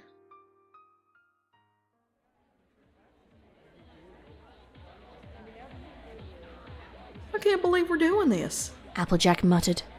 It wasn't an unhappy mutter, Rainbow noted, but rather a surprised one. The pair stepped up toward the impressive double doors of the town hall. So, do we hold hooves, or? Applejack shrugged. I guess. That's what ponies do, right? She snaked her left hoof around Rainbow's right. They both shivered at the contact.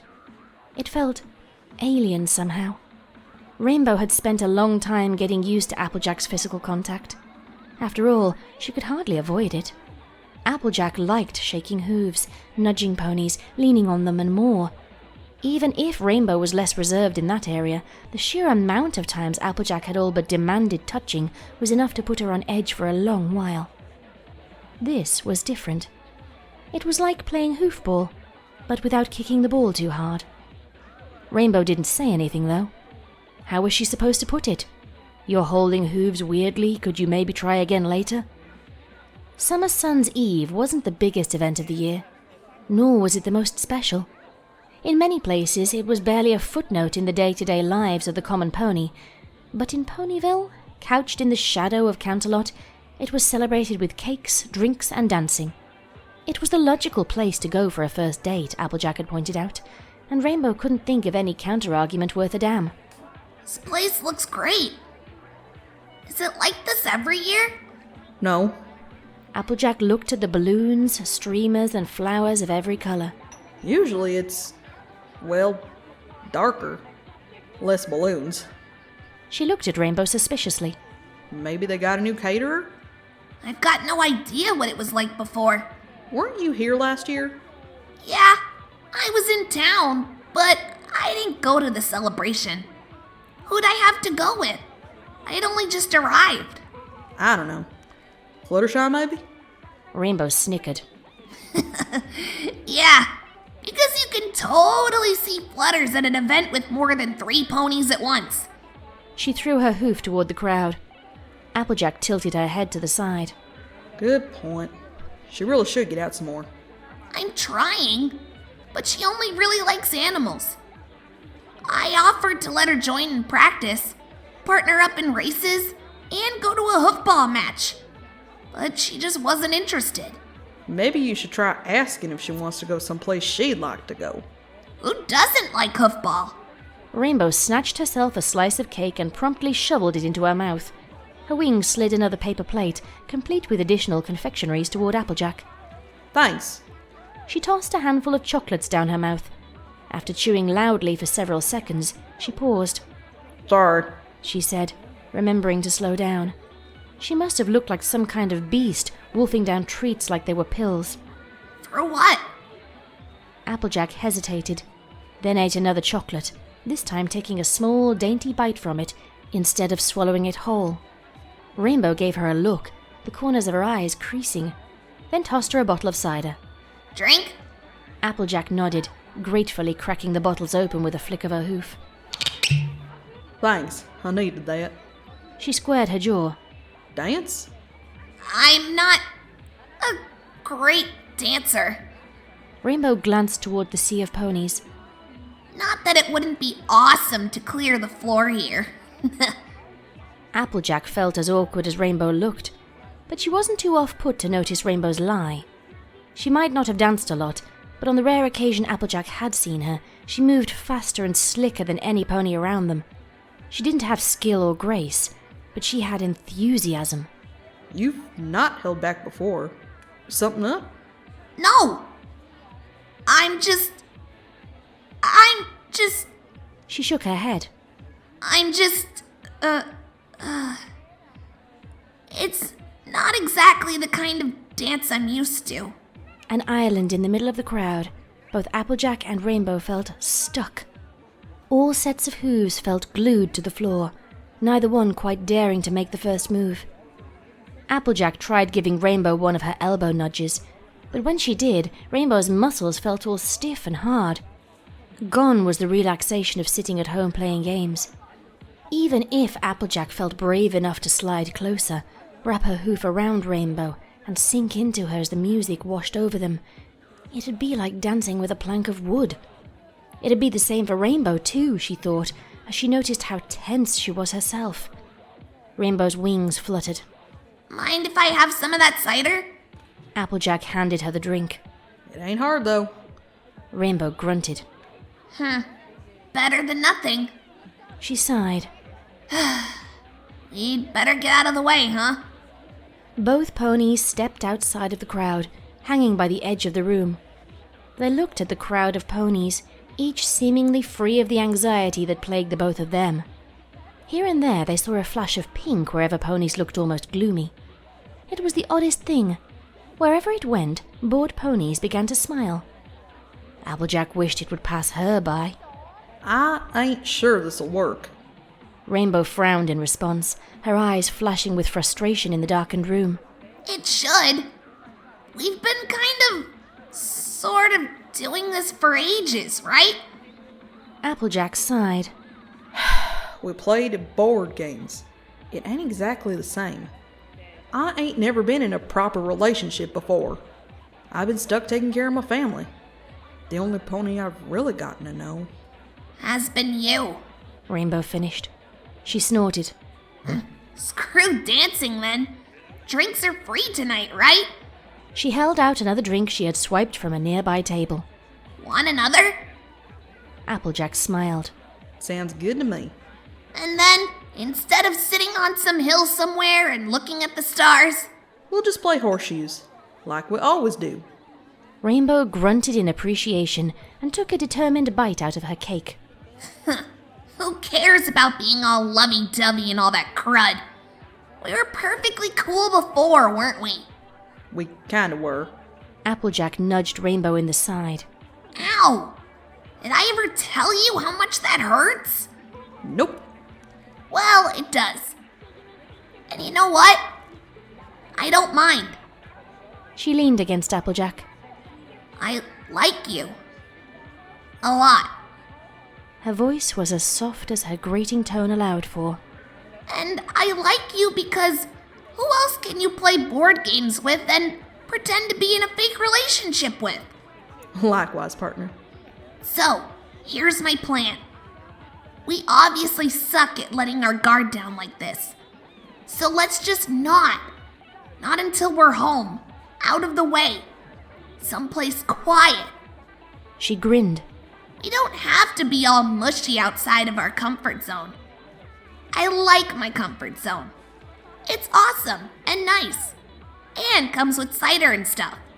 Applejack laughed loudly, taking the room over with her deep, throaty voice.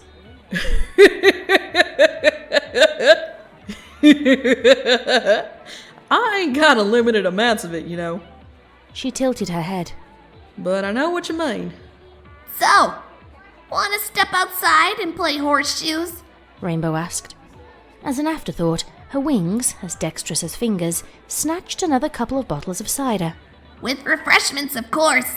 So long as you like losing. Oh, trash talk.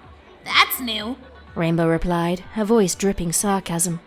Hey, whatever helps getting your flank whooped easier, let's go. Dancing hurts my hooves anyway.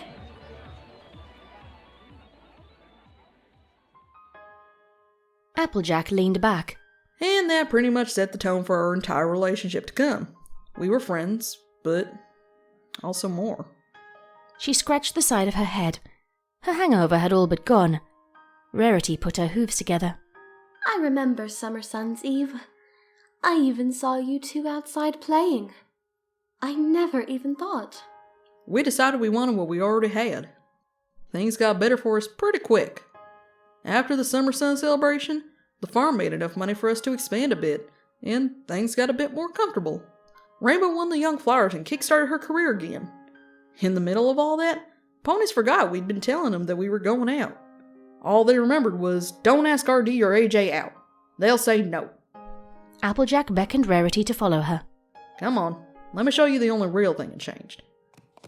Applejack led her friend up the stairs. The ceiling was too low for comfort, and Rarity had to bend over a bit to get through some of the doorways. Applejack stopped in front of a room at the back of the house. This here's my room. But it wasn't a while back. I moved all my things here to make things easier. It's a pretty small room, but it does the job well. What job? The little dingy room looked like it had once been used for storage. Most of the space was taken up by the large double bed, and the small space near the door looked like it was about to be invaded by the chest of drawers. Under the doorway was a line made out of thick black tape. This here is Rainbow's designated free zone. On this side of the line, she can be as happy, sad, worried, or vulnerable as she likes, and no pony gets to judge her for it. Applejack smiled. It's on the far side of the house, and no pony can hear anything in any of the other rooms. Also, the door's real thick, and you can't listen through it. The windows have got big, thick curtains, so no spine Pegasus can watch. RD is a bit paranoid, but I had it done for her on our anniversary. Well, 1 month into the real relationship, rather. It made things easier. Rarity looked around the tiny room. There were pictures on the walls, so many that the woodwork and wallpaper were almost invisible.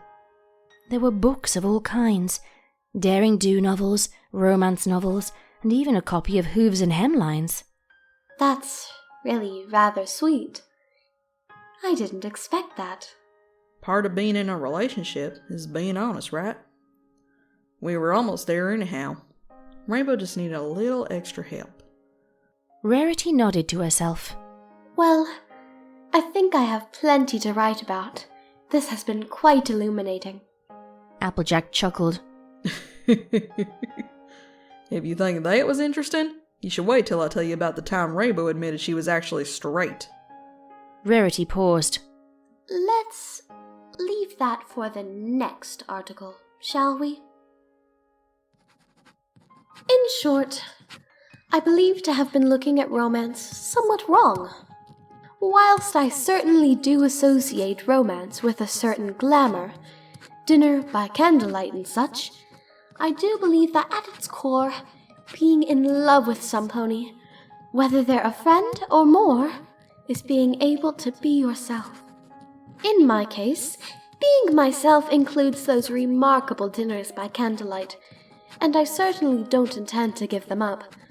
But I feel it is perhaps important to remember that just as even an unseemly dress can become stunning on just the right pony, the oddest of relationship systems can work if the ponies involved care about each other.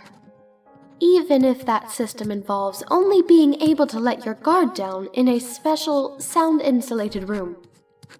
Although Fruitcake and Art Attack are perhaps not the most tender of ponies, and perhaps they are not the most open about themselves in public, after hearing their story, I am convinced that they truly do care for one another. They must, due to have stuck with playing snakes and ladders for quite this long. That's all for this month. Rarity. Rarity tilted her head at the couple. Rainbow gently put the paper down. You write like you talk, she commented with a smirk. It's weird. Rarity sighed. I hate to sound like a broken record, but are you certain this is publishable? She asked, picking up her first draft of the article. I wouldn't want to impose too much. It's just going to be dumb Canterlot ponies reading it anyway. And it's not like they've got names, Rainbow pointed out. She leaned back against Applejack and closed her eyes. It's got my green light. Even after I saved Equestria 17 times. It took months for Spitfire to learn my name. If it's fine by Dash, it's fine by me. Send it to your little magazine. Rarity smiled. Well, thank you very much then. She folded the paper and carefully slid it into an envelope. I hope it receives a little attention. It'd be the first time ponies paid attention to our relationship. Well, you don't exactly advertise it much. I mean, when even I can't tell. Rares? Applejack gave her friend a solid pat on the back. You ain't nearly as observant as y'all think.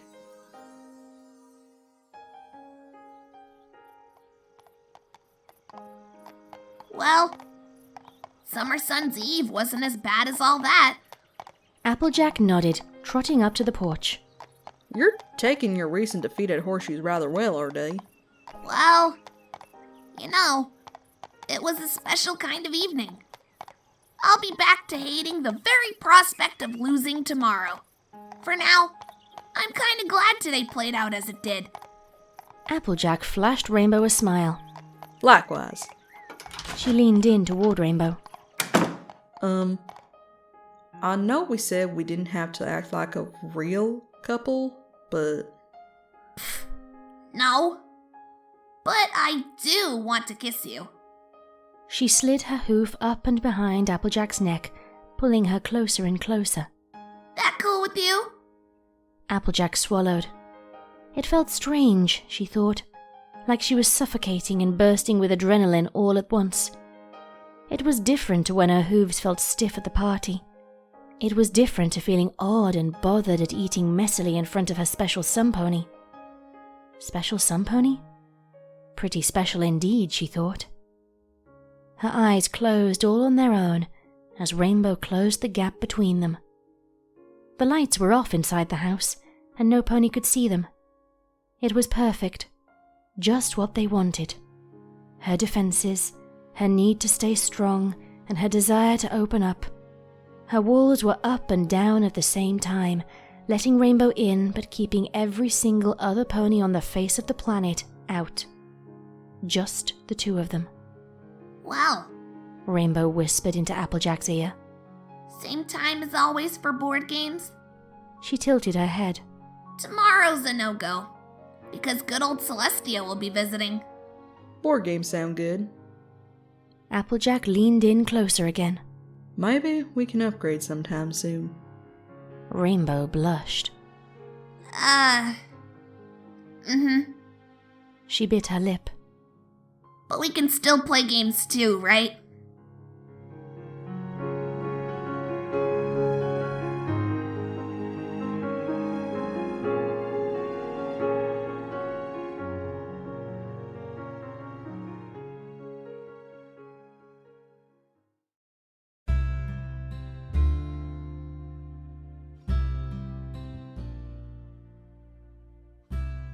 Applejack hated birthdays. Well, maybe hate was a strong word. She didn't hate much of anything. Not oranges, not bad harvests, not even those rotten Flim-Flam brothers. It was safe to say, though, that Applejack harbored a strong contempt for birthdays. Sure, it was nice to get together with her friends to celebrate her birthday, but she could get together with her friends on any old day. Why, she'd seen them all a scant 2 days ago, and there wasn't even anything special about that day. It was just a Tuesday. Birthdays reminded her that she was getting older. This was all fine and good for a while, when getting older meant growing into an adult and inching closer to her life goals. But now she was an adult, and had been for a while. Getting older didn't mean getting closer to her goals anymore. In a way, it meant getting further away from them. She was still in excellent shape, but that couldn't last forever. With each year that passed, with each month, each week, all the way down to each second, her strength was deteriorating. It may have been slow-paced, but it was happening regardless, and all birthdays did was serve as a reminder that she would soon be leaving the prime of her life. She didn't want to think about that. She was happy being a young adult in peak physical shape, able to be active, race with her mare friend, put in her best work on the farm, and all that. One day, she would be as old as Granny Smith. Granny Smith was a wonderful pony. There was no doubting that. She was loving and still managed to be somewhat spry at her age. But her age was the issue. She was old. Not even she could deny that. It was a fact, plain and simple. Being old didn't make her a bad pony, but it did make her, well, old. She couldn't run around as much. She couldn't pull apple carts or buck trees. She barely moved all day, outside of when she'd go make dinner for the family. Applejack loved Granny Smith with all her heart, but she couldn't imagine being as old as she was. And yet, each birthday brought her one step closer to that. One day, she'd be the one spending the day in a rocking chair, watching others do the work that she used to do. And that terrified her to her very core. Applejack wished that some pony could come up with an invention to make ponies just stop aging altogether. Even though her sensible mind knew how silly such a thing would be, it didn't stop her from wanting it. Maybe Twilight could make it. She had a freaky knowledge of magic after all. Hey, it didn't even have to stop aging. Maybe it could just be some sort of doohickey where you pressed a button and became a year younger. She could press it at the beginning of every birthday and everything would be just fine. But then Apple Bloom would probably find it and press it a whole bunch. AJ wanted foals eventually, but she didn't feel like dealing with her little sister becoming one again. And besides, Twilight would probably be against the whole idea to begin with. She could already anticipate the upsetting the natural order speech that bringing up the idea would result in. Applejack let out a long, irritated sigh as she rolled out of bed. She didn't have much of a choice. She had to face this birthday head-on. That's what the Apple family did with their problems. They faced them head-on, real strong-like, and overcame them. AJ puffed up a bit, her confidence starting to build. There was no way she would let this birthday get her down. She was a strong mare, and she didn't need no silly birthday holding her back. She put on a bold smile and opened her bedroom door, ready to face the day. Happy birthday, sis, Big Macintosh said as he walked by. He gave her a wink. That a grey hair I see? Applejack slammed her bedroom door, locked it, and flopped back onto the bed. She buried her head under her pillow. Maybe, if she stayed in bed for the entire day, she'd somehow manage to just skip it. She knew that wasn't logical, but her mind wasn't in a completely logical place right now. She'd stay right here in her room where no pony could get to her and remind her what kind of terrible, awful day it was. A knock at the window made Applejack groan and pull her head out from under the pillow. So much for being left alone, she thought. She glanced up and saw Rainbow Dash hovering outside the window. She couldn't help but smile a bit, even when she was in the worst of moods. Seeing Rainbow brightened her day. She sat up and opened the window. Hey, hun, Applejack said. Rainbow fluttered into her room and spit the envelope she was holding in her mouth onto the bed. Hey, AJ, Rainbow said cheerfully. Happy birthday! AJ rolled her eyes a bit. She hadn't ever plainly stated to Rainbow that she wasn't a fan of birthdays, so she couldn't fault her for not knowing. She supposed it was sweet of her to greet her this early with a card. Thanks, Applejack responded, trying to at least look happy for her mare friend. She opened the envelope and pulled the card out. There was a little filly on the front of the card, wearing a birthday hat. Written above her, in big, bold letters, were the words, "You're a year older." Applejack's smile faltered as she read it aloud. She looked up at Rainbow, who was smiling eagerly. She offered a weak chuckle, then opened the card and read the rest. And so am I. And there's no pony I'd rather get old with than you. Happy birthday! Applejack tilted her head. Her smile grew a bit more, and she wiped at her eyes with a hoof. She looked up at Rainbow, now beaming. Sorry it's so lame, Rainbow said, settling onto the bed. It was the least sappy one I could find. It's perfect, AJ said, giving Rainbow a kiss on the cheek and making her ears perk up. Of course it is, Rainbow said, grinning. That's totally why I picked that one. She gave Applejack a smooch of her own. So, are you ready for the most awesome birthday ever? Yeah, I think I am now, Applejack responded.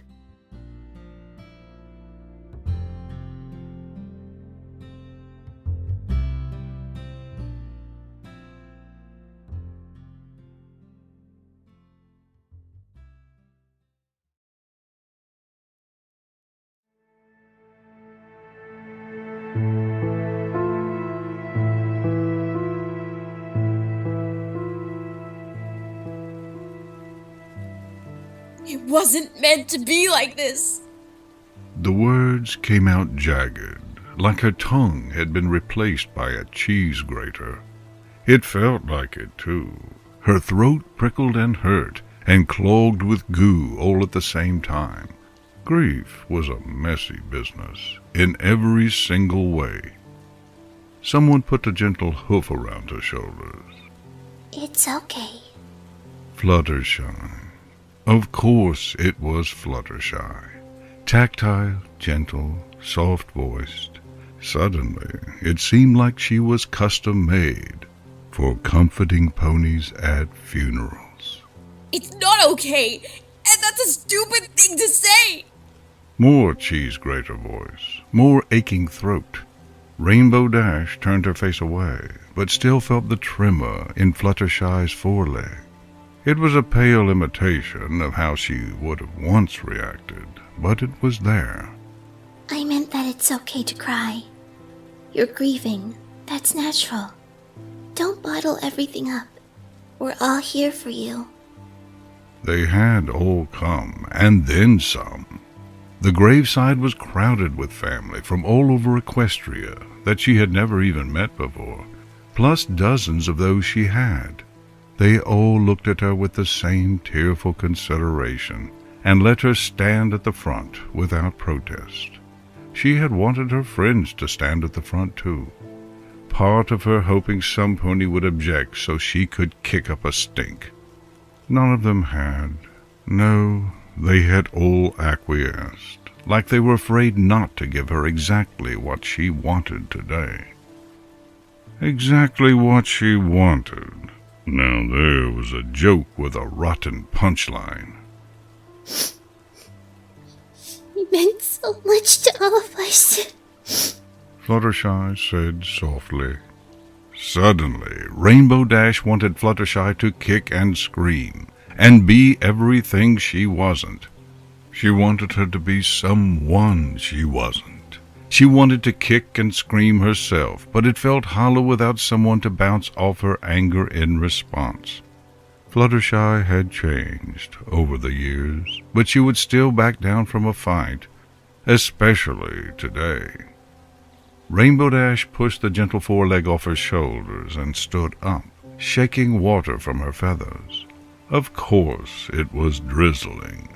The head weather pony had refused to change the schedule for even one day. She had submitted the correct paperwork in triplicate, but he had still said no, even when he saw the reason in the little printed box. She hadn't given enough notice, as if she was supposed to have known on which day the funeral would eventually fall a month in advance. A month ago, she had been at home on compassionate leave, soaking up every second of time they had left. If she hadn't been reeling with disbelief when she submitted the paperwork, Rainbow Dash might have punched him on the nose. Forget this. I'm out of here. Flying in rain was awkward, but not impossible. She took to the air in a few wing beats and ignored her friends calling her back. She half expected at least one to fly after her, but they let her go. Speed and a bracing wind dried out her eyeballs quite well.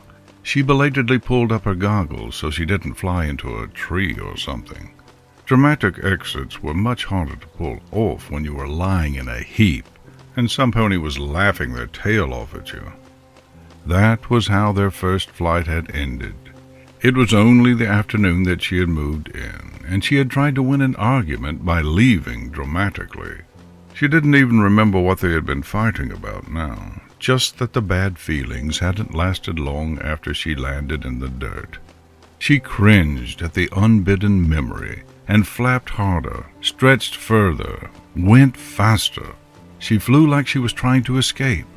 But how could you escape time? It always came down to time. There was either too much of it or not enough of it. Why had time been invented to follow such arbitrary rules anyway? It telescoped when you had nothing to do, and when there was too much to do, too much to say, too much feeling to cram into every hour of every day, It shortened until hours ticked by like seconds, and the alarm clock on your happy little dream world went off and woke you to ugly reality.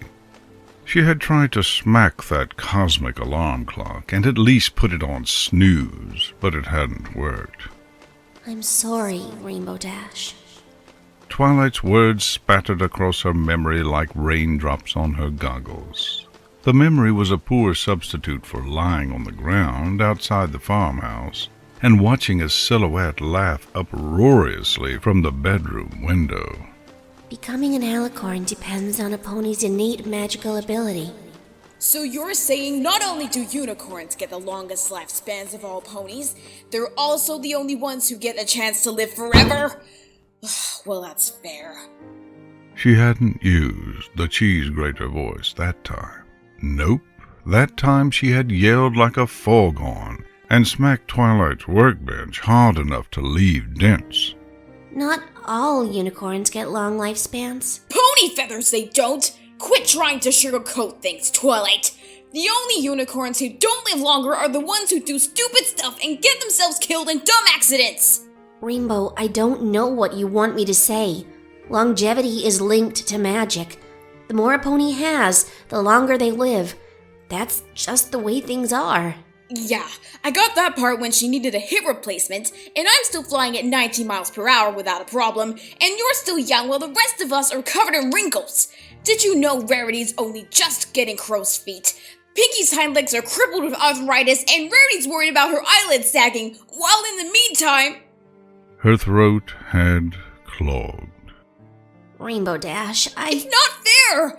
We're the elements of harmony. Doesn't that make a difference? She may not be a unicorn or a Pegasus, but she's not an ordinary Earth pony either. Surely you can alicornify her for that, or get Princess Celestia or Princess Luna to do it. Heck, bring Cadence down from the Crystal Empire for all I care. They've been alicorns longer than you. Surely one of them can do something. She would never forget Twilight's expression at that moment.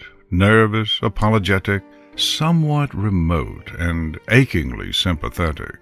She knew all too well what was making Rainbow Dash's chest constrict, and had made her ask when she already suspected the answer. Twilight was living that same emotion every day as she watched her friends grow old, while she only got older. The elements of harmony contain that magic. She had said softly. Not the ponies who wield them. So you're saying there's nothing you can do? No age spells you can cast? No time reversal spells? No rewind the clock spells? Rainbow Dash barely understood the logistics of magic, despite spending so many years as a friend to the most famous living magic scholar in Equestria. You can't give her a few more decades at least? There are those kinds of spells. Twilight had replied cagily. But I don't care. Whatever the risk, cast one. But... Cast one! You should ask her first. No! Just do it! Here and now. Just cast the spell and make it all... Take her body back to before... Words had failed Rainbow Dash as he threw them at the bowl of emotion inside her, trying to get a few to stick. I can't risk her saying no! You think she would? She had looked away, knowing her answer would be written in her face. Why do you think she'd say no, Rainbow Dash? Twilight had pressed. Because... Words slid off her tongue in no particular order. Sick! You've been in Counterlot. She wouldn't let me. Pain, and it's bad, but she wouldn't. It was fast, real fast. We thought we could tough it out, get some fancy schmancy doctor, and it's all, poof, it'd be gone, but the medicine didn't. They said it spread too far before they caught it. Not even magic could touch it, they said. So you've got to make her. She had drawn a deep, shuddering breath and met Twilight's eyes. cast the damn spell? I can rewind her body to a time before she got sick. But that won't erase it. It just means she'll go through all this again. Twilight had stared right back at her. It was the same stare she had used on Discord, Nightmare Moon, Cyberus, Chrysalis, and dozens of other evil beings, but tempered with compassion and something else. Something that didn't become clear until she spoke. You think I haven't tried every spell I can to get rid of that thing growing inside her? Anything more, and I'll scramble her molecules so badly she won't. You knew? Rainbow Dash had gaped at her, aghast. I was in Canterlot, not the opposite end of the universe. I heard. I researched healing magic. I went to the Surgeon General of Canterlot General Hospital, and his best doctors taught me what to do. Then I came back to Ponyville, and I went to see her. You were in Cloudsdale asking Spitfire for time off. Twilight gave something a little too long to be a blink. We talked. She let me cast the spells I'd learned. Until she told me not to anymore. Rainbow Dash's heart sank. She did? It was her worst fear confirmed. Well, not her absolute worst, but definitely up there with the big ones. The backs of her eyes had prickled, and she had been filled with the near uncontrollable urge to fly. As a filly, she had thought flying was the solution to all problems. As a mare, she knew it wasn't. That didn't stop the urge coming whenever one cropped up, especially the big ones. She also said she thought you might come to me and ask as soon as you knew I was in town. She told you to tell me no. Twilight had shaken her head, causing the filigree decorations on her tiara to twinkle in the light from the window. She was so used to dressing as royalty in Canterlot, she was still dressing the part in Ponyville, where her humble surroundings made even stylish jewelry look overdone. She told me to get you to understand why she said no more. She had stepped forward then, still the Twilight they had befriended decades ago, despite the wings and glittery bits. But from what you just said, I think you already know why. I know she wants the pain to go away, but I don't want her to go away. Enough that you'd make her relive this a second time? Or prolong her life, even if it means making her live with this longer too? It's not fair! The urge to fly came to a boil inside her, shot down her legs, and forced her to buck the nearest object in frustration. She was good at bucking. She had learned from the best. Twilight's workbench had tipped over, spilling official-looking paperwork all over the library floor. An inkwell had smashed, spilling its contents across the documents. Yet, instead of picking anything up, Twilight had advanced a few steps between them and wrapped her forelegs around her friend. No, it's not. She had whispered hoarsely. None of this is fair. Get off, Twilight! Get off of me! Twilight had only hugged her harder. Her steadfast refusal to listen had popped the inflated balloon of anger, and Rainbow Dash had cried like a newborn foal until she was drained and trembling on her haunches. Throughout her breakdown, Twilight did not let go of her once. We saved the world! A lot! Doesn't that count for anything? It counts. It doesn't feel like it. Would you rather have had 100 years of just being friends? Or 54 years together? That's a dumbass question. But a legitimate dumbass question. Do I really have to answer? No. I already know that part, too. Rainbow Dash wondered whether Twilight had also known that she would run out on the funeral. She hadn't looked back to see her expression. She continued to fly into the rain, angled upwards, and burst through the cloud bank to the open sky above.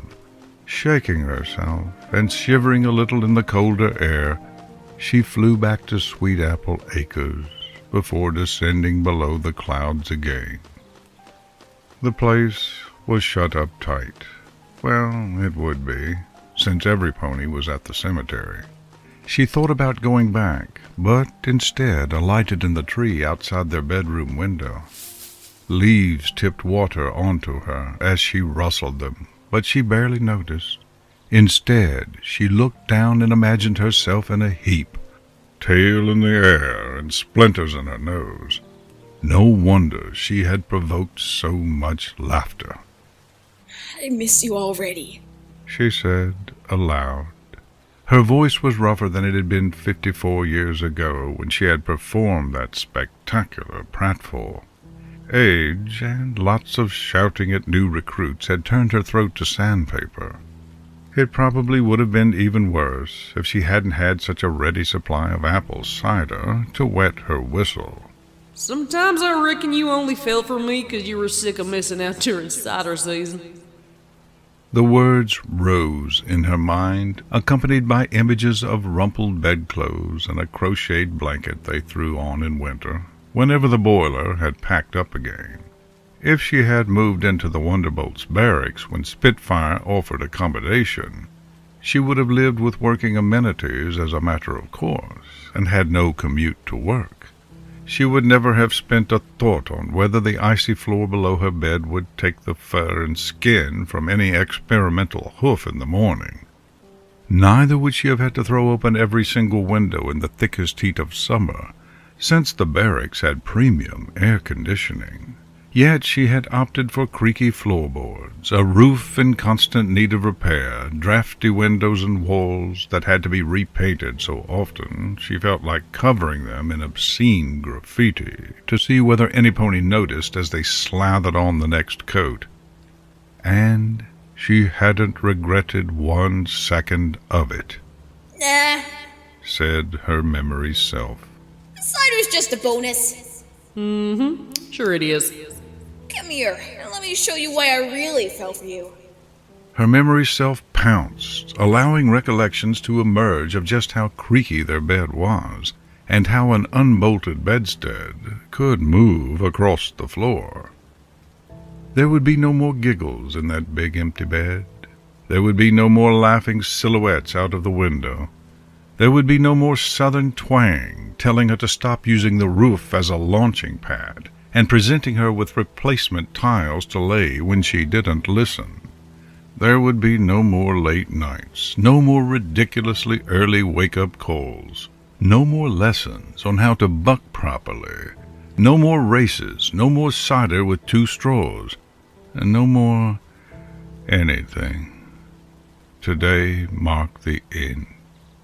Big Macintosh, Apple Bloom, and their families would still work the farm, but the room she had shared would be silent against the relentless pull of life moving on with one less pony in it. A tear fell all the way from her perch to the ground below. Evidently her eyes had not dried out as much as she thought. I missed you, Applejack. Her only reply was the wind, the rain, and the ghost of laughter. I love you, Rainbow, with my whole heart.